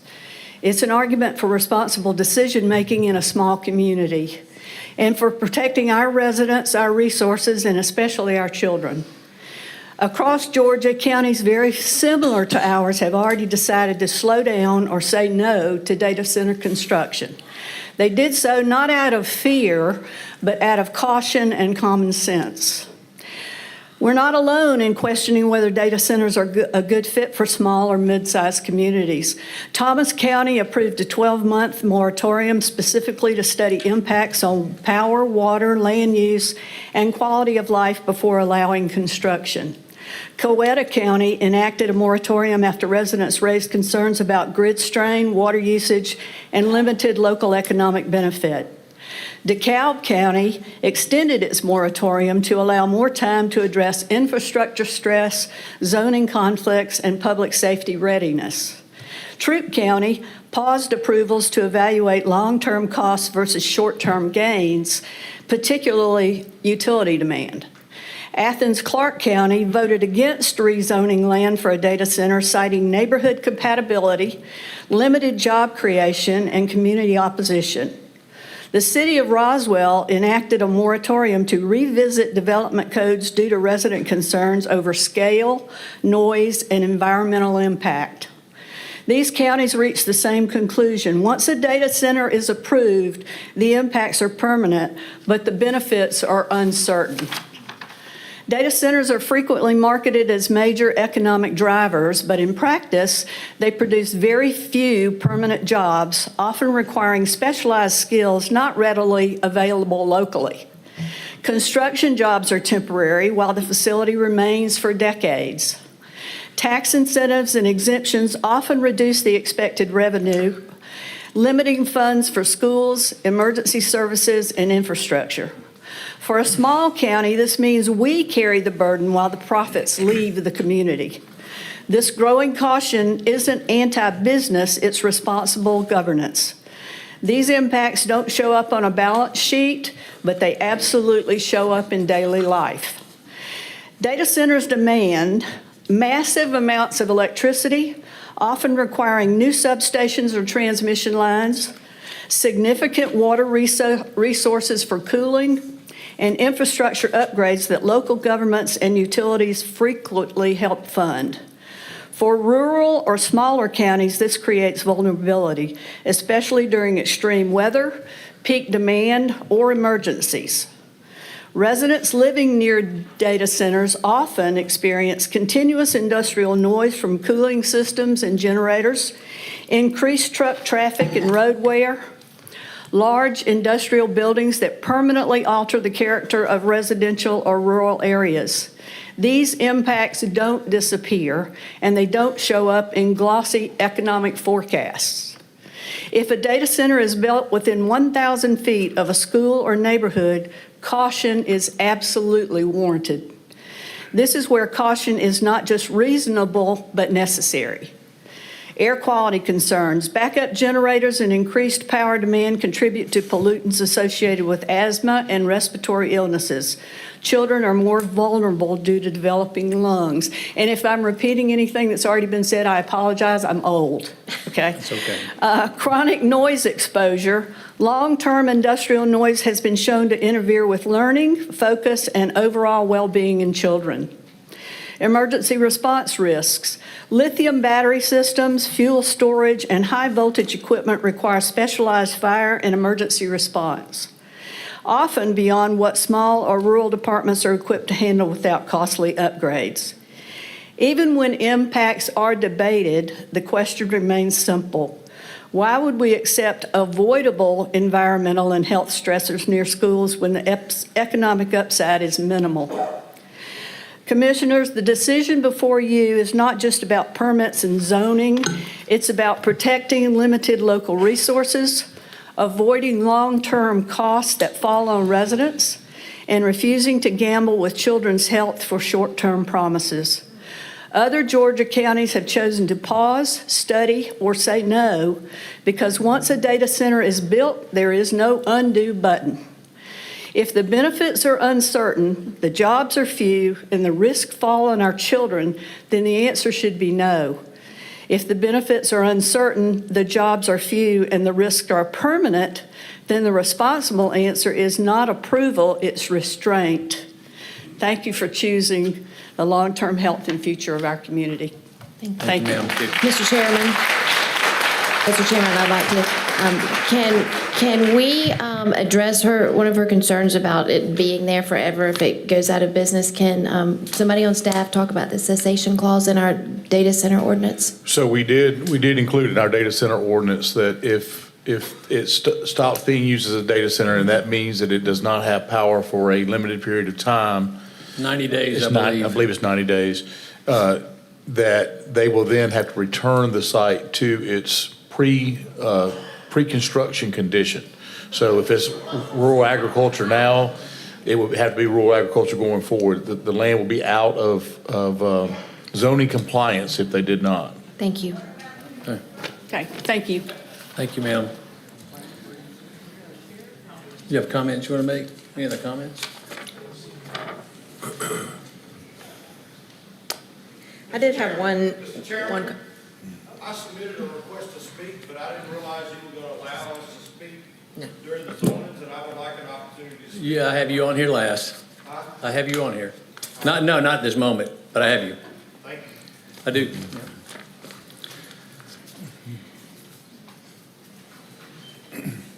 I did have one question. Could you provide us with an update on the tax legislation that you were briefed on earlier today that we're proposing? Yeah, so there's been a lot of conversation about how the county would handle the additional revenue and how we would turn that back into tax relief for our citizens. We've been very transparent in saying that that's going to require action at the state level.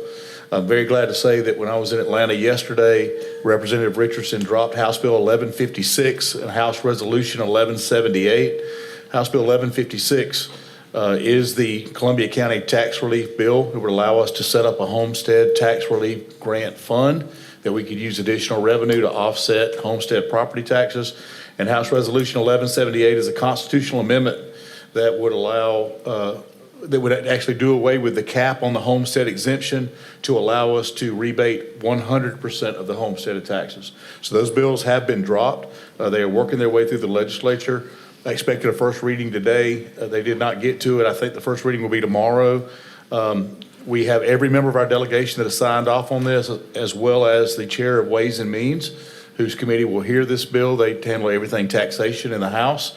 Also worked my way over to the Senate, spoke to the minority leader in the Senate, just trying to shepherd this bill through. So we're going to do everything we can to get the bill passed to provide the tax relief that we promised our citizens. So that's House Bill 1156, House Resolution 1178. And that's not just for county taxes, that applies to the school board as well. They can opt into this.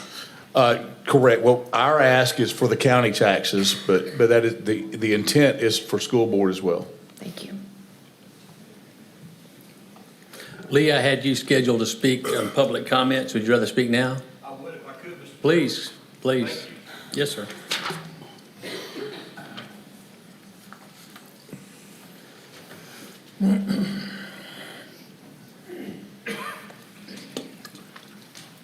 Thank you, Mr. Chairman. First, if I could, I'd like to ask all the folks in the audience who are objecting to the data centers, please stand.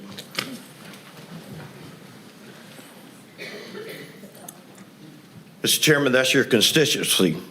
Excuse me, I don't know, I'm not sure what's happened with my voice here, but one of the things that's not being talked about, and Ms. Malier, I drive right down this road right here. I buy gas right there. Buses come to a school right here. When you approve this, there's going to be 2,000 construction workers that are going to show up there every day, 24 hours a day, 7 days a week till that project is done. I disagree. I don't think it will be 2,000 for 24 hours a day. I disagree with you. I just visited the site over at Meta over in South Carolina. They're building 1.5 million square feet. They have right at 1,000 people that show up over there every day, 24 hours a day, 7 days a week. One thing that hasn't been talked about during all of this is the build-out schedule. If all of this goes and you look at the industry and everything else, what's going to happen is we're going to have in the neighborhood of 11,000 construction workers in this area at any given time. What concerned me was reading the documents about travel studies and everything else. None of that was done. None of this is taken into consideration. Nobody's realizing that you're going to have helicopter cycles setting units on top of the roof and everything else. So there are going to be a lot of things going on. But I want to totally change that and go on to something else. A good friend of mine who was a orthopedic surgeon who I used to meet with every week for breakfast, and he's passed away. But 23 years ago, he gave me this Bible about leadership, and I want to read something to y'all. This talks about stewardship. It says, this passage contains God's stewardship mandate for the newly created man and woman, whom he had formed in his own image. He commanded them to fill the earth and subdue it. Has been realized to you far a greater extent during the past century than ever before. For the first time in human history, we face the crisis of global pollution and wholesale destruction of irreplaceable resources. The rainforest, much of this is due to human greed and presumption. People have assumed that the supplies of the earth are inexhaustible and that we are free to use them for personal gain.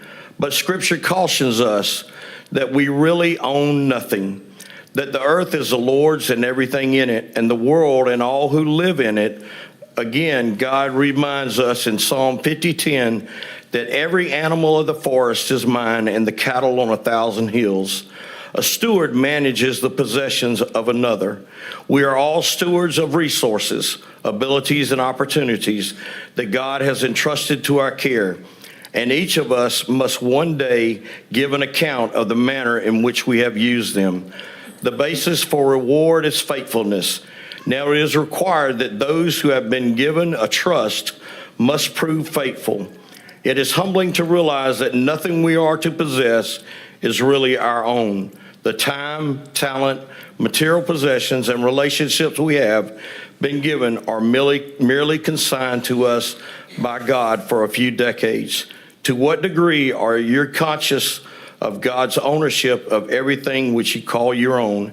Have you developed a stewardship mentality, a growing awareness that you will one day give account for how you have used and trust and been granted those things? You know, I come here tonight, Ms. Couch, you may have met with 100 constituents or whatever.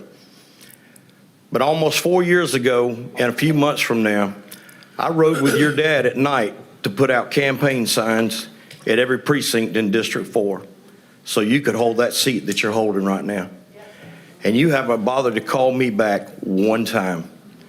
Doug, Yes. you and I went to school together. We did. We grew up together. I know you very, very well. I know, but neither one of y'all have bothered to return my phone calls.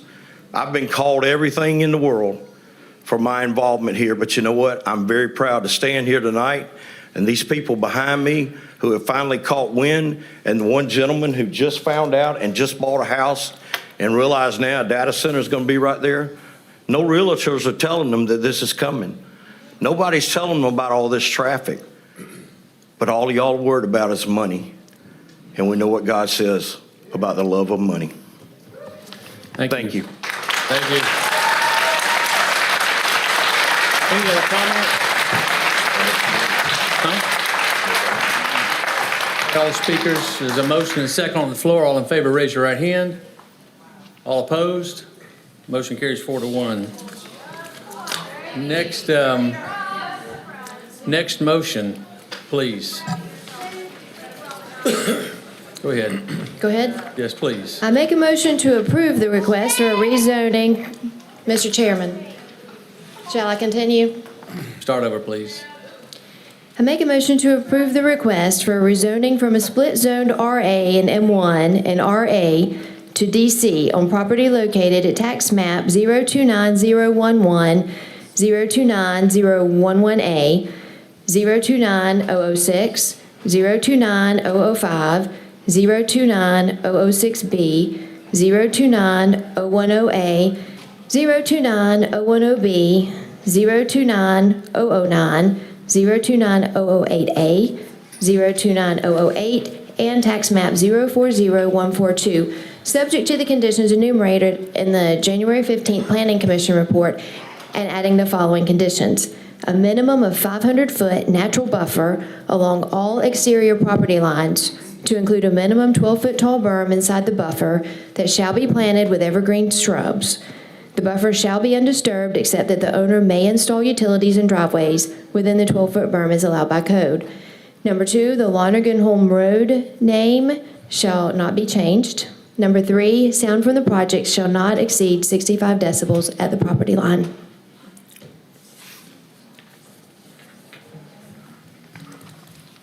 Is there a second? Hearing no second, is there a motion? Another motion? I make a motion to disapprove the request for RZ 26-01-02. Second. I'm here. Keith Lawrence, 247 Camille Avenue, Augusta, Georgia, 30907. I just handed Scott a couple things I want to go over with you guys, and really want to tell you how we've done things differently on our site. The first one, when you get it, is I know the condition was 65 decibels. We're placing a 60 decibel limit on the outside of ours. We're also working on that we have mitigation, which is 12-foot walls around the top of the building and 12-foot walls around the generators. That's really important because the emergency period when they're generating power, as you look in the first 2 pages that are stapled together, will show you that there is no change when you do this. And so you'll also notice that some of the areas are even lower than the 60 decibels. It just depends on how far away they are from the property line, but we are committing to 60 decibels on there. And I met with Ricky Lonergan when I got this yesterday about 2 o'clock. I went to Ricky's house, went over the plan with him, stood in the front yard, took the sound meter out. He had 54 decibels. And based on the plan, he'll have 55. So I think that, we've continued. I went around I met with Bob Anderson, did the same thing on his house. We're literally only changing probably about 6 decibels at the most around these properties. And I think that's really important to note on that side that, we wanted to find out what was best for the neighbors. I met with 39 residents around the community. I spent about 140 hours with them. So that's my time. That's in kitchens, on couches, talking to them, in the yards, going through this with them on the whole time. The 500-foot buffer was something that we planned on and already agreed to on that side. That's not a problem.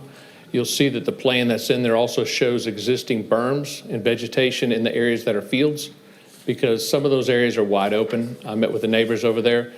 I stood in Mr. Kirk's front, in his house and looked over there. He's got a field over there. Several of the other neighbors do as well. So we wanted to make sure they understood It's the site plan. This one right here. I got it. It shows the berms and it lays that in there. I've met with the residents with this plan as well as the sound study. And I think I stood in Mr. Lonigan's front family room on Sunday, drove through the ice. We had a meeting scheduled at 3 o'clock, met with him and told him I know one of his concerns was being able to see the data centers. Those trees are 72 to 67 foot tall pine trees, which leaves the middle that needs to be blocked. You'll see on that plan, it also shows a berm that's going to be planted in front there. We've also offered for the residents that are there, we're going to add arborvitae green giants in their front yards if they'd like. We've already talked to every one of the ones that are, I've met with everybody on Lonergan Hume Road except for Mr. Meelam, which I've called him.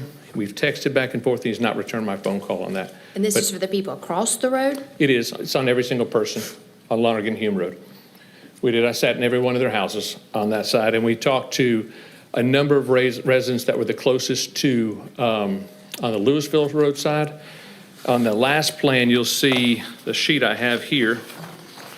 Shows everybody that we talked to, which is the 39 people. I sat with Ms. Kane for probably, I bet we've met for 14 hours. We prayed over her contract. We prayed over what we're doing here. She feels like it's the right thing. I think you'll hear, I know you got some emails of support from us. This is not a commissioner. This is as the developer, we met with them individually, one-on-one, not phone calls, but we actually sat in their living rooms and went over everything in there, answered every question. No timeline. Some of them are an hour and a half, some of them are 3 hours. And I think that's a model for how you should do it. And I think it's important because it shows the level of commitment that the Byrd family, we have made to this project on that side. The stormwater, I know that was brought up by a lady in there. There's actually more impervious area with the residential development than the data center. So the data centers produce less stormwater. We've got a 4-tier approach to how we handle the stormwater, which basically will give us the highest stormwater quality you can achieve on the site with all the measures that were in place on that side. Let me make sure. I think that when you talk about those 39 properties that we talked about, that encompasses about 194 acres of land that we've met, that these people represent. And, I think what you'll find is that we have addressed their concerns. We're doing it the right way. We've got 60 decibels. We want to be good stewards of the land with these people and make sure that their concerns were all addressed. I've returned every single phone call for every single person and met with them in person that I got. Be happy to answer any questions. So these additional properties that you are making offers on, will that be rolled into the total campus, or are those No. going to stay on the periphery? They will remain RA. They will not be included in the campus. There will be no additional rezonings. And that will not be included in the 500-foot buffer? It will not. It doesn't change the 500-foot buffer. There's, somebody like Miss Beasley or Miss Wood, you'll see them on there. That buffer stays the same beyond their properties. We are not rezoning any additional properties. So that would be, the people that we've talked to represent about 198 acres, and none of that will be rezoned. It will all remain RA. Before this became an option for for the Byrd family, tell me a little bit more about what was planned there before. It was a couple of thousand houses and some retail. Can you Our talk original about that? plan was for about 1,800 homes, and when we looked at the traffic, it was over 40,000 trips per day compared to the data center, which was 1,900. When we met with the residents, again, that's something we like to do. Their biggest concern was the density of the homes as well as the traffic. And then when you look at the green space that we provide, it's 67.7% green space and buffers, compared to a good neighborhood is around 37%. And so we're at 4.7% of the traffic. And so we met their concerns with what they were looking for originally, which was less dense. So you're talking about the data centers probably have about, I added this up, it's about 2,500,000 less square feet of impervious area. They have less traffic, more green space, more buffers. A residential community is only required to have a 25-foot buffer, so it's 20 times the buffer around anybody on that side. 40,000 trips? That's for the residential, That's yes, just the ma'am. residential. What kind of retail is? That's was residential, planned for retail, this? commercial, all combined at full build-out too. What kind of retail? How many square feet? I think we had 570,000 square feet of retail commercial, and then it doesn't include hotels. That would be in addition to that. That's But a that was lot in- that's a lot of commercial. It is, and that was all predicated on the fact that the interchange would go in on that side. And I think that's, when I've sat and met with these residents, their concern is the change of the character on Louisville Road, and I think it's a valid concern. I think that the interchange, with nothing else happening, with the interchange itself, will be the single greatest change to that character of that area on that side. When we get done with this site, there'll be very little evidence that you even can see into this site with the 500-foot buffer all the way around. Commissioners, my initial motion of approval for this data center, well, I know that was not what y'all wanted to hear. My concern is truly for the number of homes that they wanted to put on this property. That is a tremendous number of homes and a tremendous number of trips. A lot of cars, a lot of children to educate, a lot of traffic, a lot of water usage, infrastructure, and you add the commercial into that, hotels, that makes that an interstate exit with commercial right It there. does. And I have huge concerns about that kind of impact on that community. And that's why, I feel like somebody's going to ask me why I made the motion to approve the data center, and it was truly because the homes and that commercial scares me. I'll tell you, I've laughed with these residents, I've cried with the residents, I've prayed with them. I mean, these are good people, and this is what a lot of them want to see happen. So, be happy to answer your question. No, sir. Thank you. Kim Kane? Kim Kane?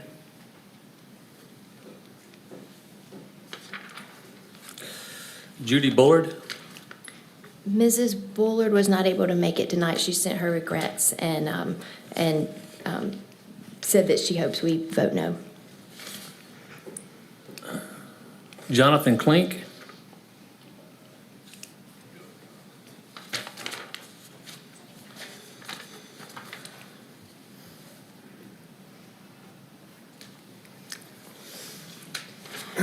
My name is Jonathan Klink. I live at 1866 Lonergan Hume Road, so literally right across the street from like the face of this thing. Not where the main entrance is going to be. I'm here to speak in support of it, so I can have enemies out there, that's fine. I've had a lot of them over the years.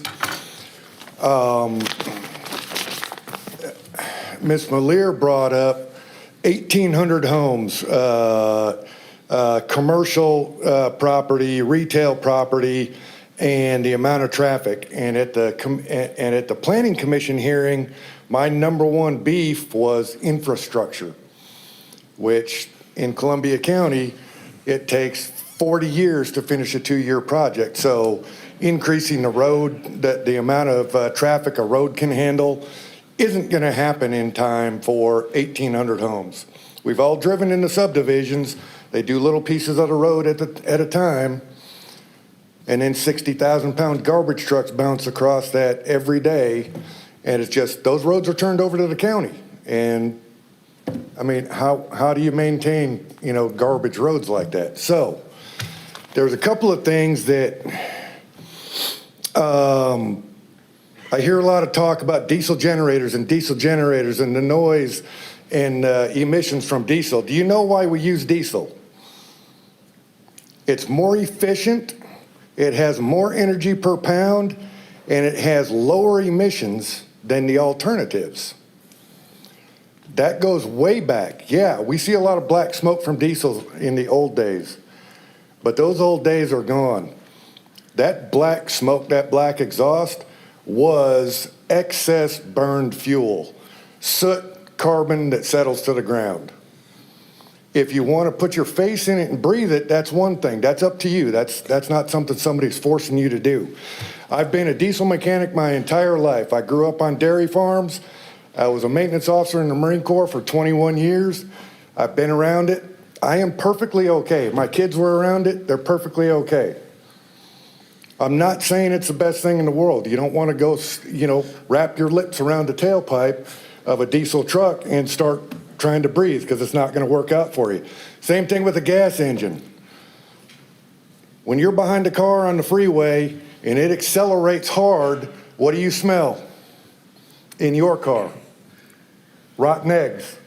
It's sulfur. Gasoline has 400 times the concentration of sulfur in it than diesel fuel does.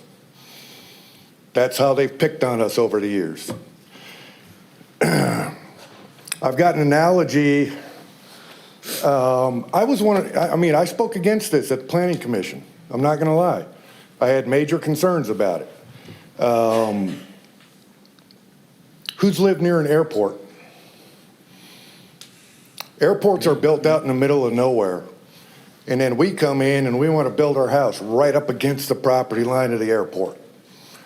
And when a data center is built, it doesn't matter. I worked for CSX, and everybody says, "Oh, the train yard, that's the crappy part of town." Didn't used to be. The train yard was put in. Anybody been to Tilford Yard in Atlanta? There was nothing within miles of that train yard when that was built. There was nothing near the Augusta train yard when it was built. And then here come the little businesses and everything right up against it. The city of Fresno, California, the airport, which is an attack airfield, now Yosemite International Airport, spent $33 million insulating people's homes against the noise from the airport, from the F-16s taking off, flying in and out of there, because those people decided they just had to build their house right up against the fence line. I mean, they were allowed to. The airport didn't allow them to. The city did. And then the airport had to pay for the sound mitigation. I've already covered the amount of homes. I heard a lot of concerns about closed-loop cooling systems. What is your, what do all our vehicles have in them? Closed loop. It is a closed-loop cooling system, which is not necessarily poisonous to the environment.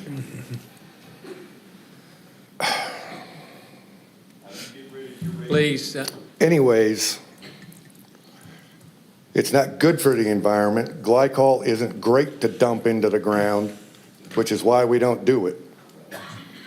However, closed-loop cooling systems, when you take your car to get the oil changed and they're doing their 33-point check, if it needs coolant, they add to it. Do you know why they add to it? It's water-based. There's water in it, water evaporates off. So I don't know. I think for the bird, I'm here speaking for the bird one specifically. I saw a lot of people get up and walk out when we were done with discussing that particular data center for where they lived. And I walked in here at the very beginning, and this is the last one, but I've been here for all of them. And I was here for all of them at the Planning Commission hearing. So is this what I envisioned? Is this where I envisioned my life would take me? I bought my property 20 years ago, and I never planned on moving again. I did that like 14 times in 21 years in the Marine Corps. Moved, family and all. I never envisioned on moving again. But what Keith and his crew have done is made it more feasible, more palatable for us to say, okay, that's enough. And I'll turn over my property and I will go. So to that end, I think they've done this the right way. Lesser of evils, 2,000 homes, a bunch of retail space, a bunch of crime, a bunch of emergency services we can't handle, or data center that's got 18 employees. That's all I have. Thank you, sir. Thank you. Thank you for your service. Robert Anderson.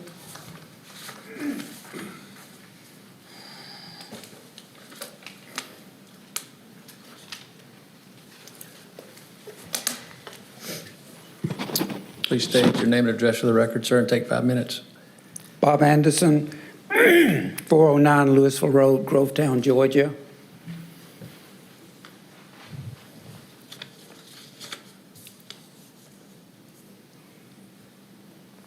Right there, it's where I am.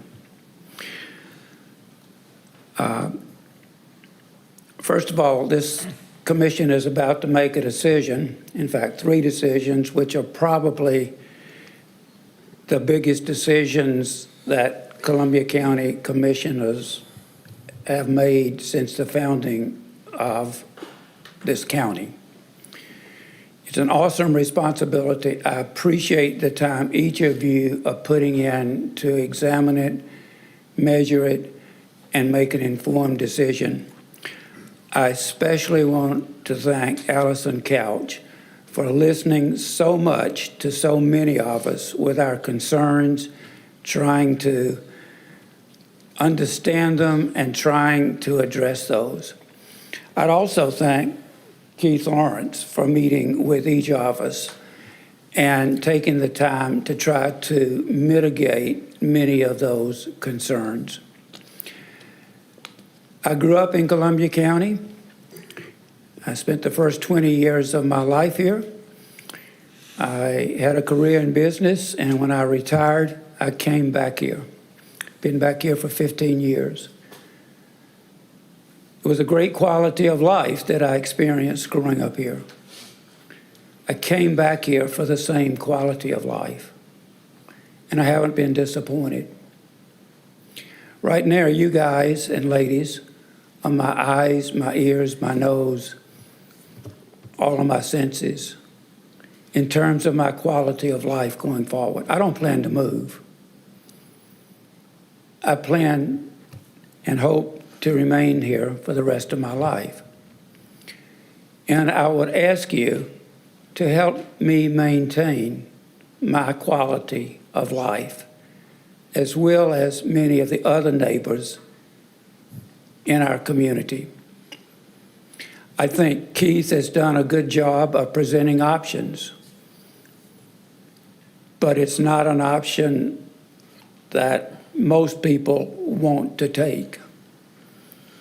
I know it's not one I want to take. One of the main concerns was the noise for me. I think the move to 60 dB was very commendable. I've pushed this from the first time I started studying data centers. There's technology out there that can get that to 50 dB at the data center site. So I don't know why we continue to talk about 60 dB at the line when it can be 50 dB at the site. It's a closed loop system. It's using Nevada chips, and it can be done, and the technology is there. If we are going to have a data center in our area, and I'd encourage you to do the same thing in the other data centers that you have already approved. Let's go for the best possible technology that we could possibly have, and it's there. And I've heard nobody talk about or ask what the end user can really do in terms of sound. That sound's going to be 24/7.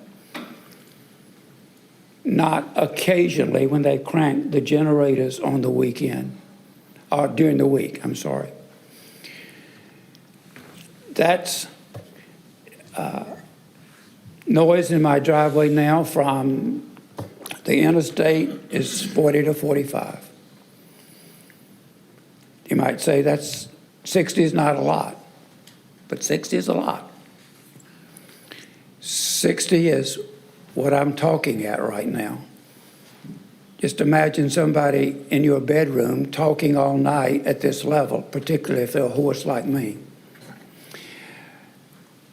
So I ask you to really use the technology, if you go forward, use the technology that's available. make the best data centers possible in the world, not the biggest. Maintain the quality of life for those who remain. And be our eyes and ears for the future.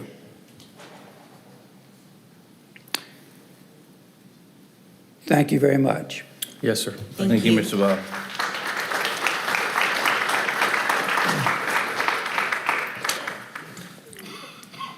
Terry Kirk. I'm sorry, he stole my homework already, so he Tom Stevenson. I passed.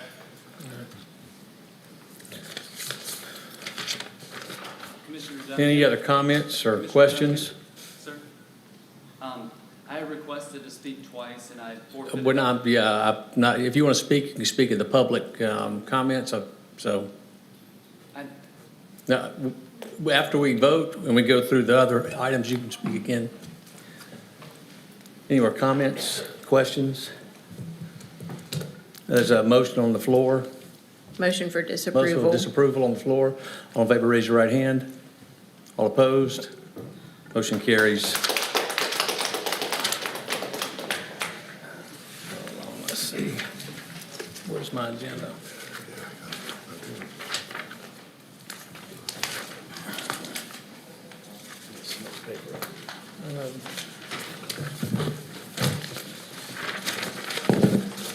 No legal matters, no request from review by committee. What's that? Oh, yeah. Public comments? Okay. We'll go to our executive session. Let's see, I believe Commissioner Caraway, you have a few items. Yes, sir. M1A, I make a motion to approve a corrective permanent and temporary easement to change the legal description on parcel 050045. Second. This was just to correct a mistake that was made in the easement that was previously approved. Any questions? Motion and second on the floor. All in favor, raise your right hand. Motion carries. M1B, I make a motion to accept the donation of a permanent sanitary easement from Branch Springs Development LLC, parcel 06208-5S, for the Horizon South Parkway and Chamberlain Road Connector Project. Second. In order to construct the bridge for this project, we have to relocate a sanitary sewer line. So this will take care of allowing us to do that. Any questions?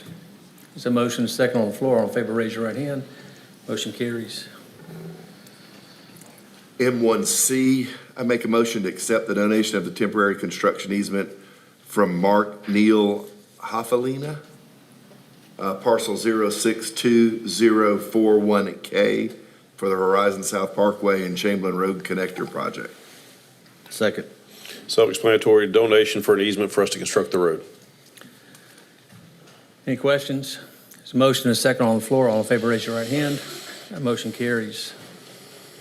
M1D, I make a motion to approve $20,000 to WEC 98H-28 LLC, parcel 072A060, for $1,100 to Jacqueline Brantley, parcel 072A055, and $98,500 to Kay Allen, parcel 0670208, to obtain right-of-way and/or easement for the Hereford Farm Road widening project. Second. Right-of-way required for to construct the road, we're down to 11 remaining parcels. Good. Any questions? Motion and second on the floor. All in favor, raise your right hand. Motion carries. M1E, I make a motion to accept the temporary easement donation from J. Carlisle Overstreet, parcel 052039, and David and Kelly Butler, parcel 052001B, for the Wrightsboro Road at Louisville Road right turn lane project. Second. Working with DOT to get some right turn lanes installed at this intersection. These donations are required for the construction. Any questions? Motion and second on the floor. All in favor, raise your right hand. That motion carries.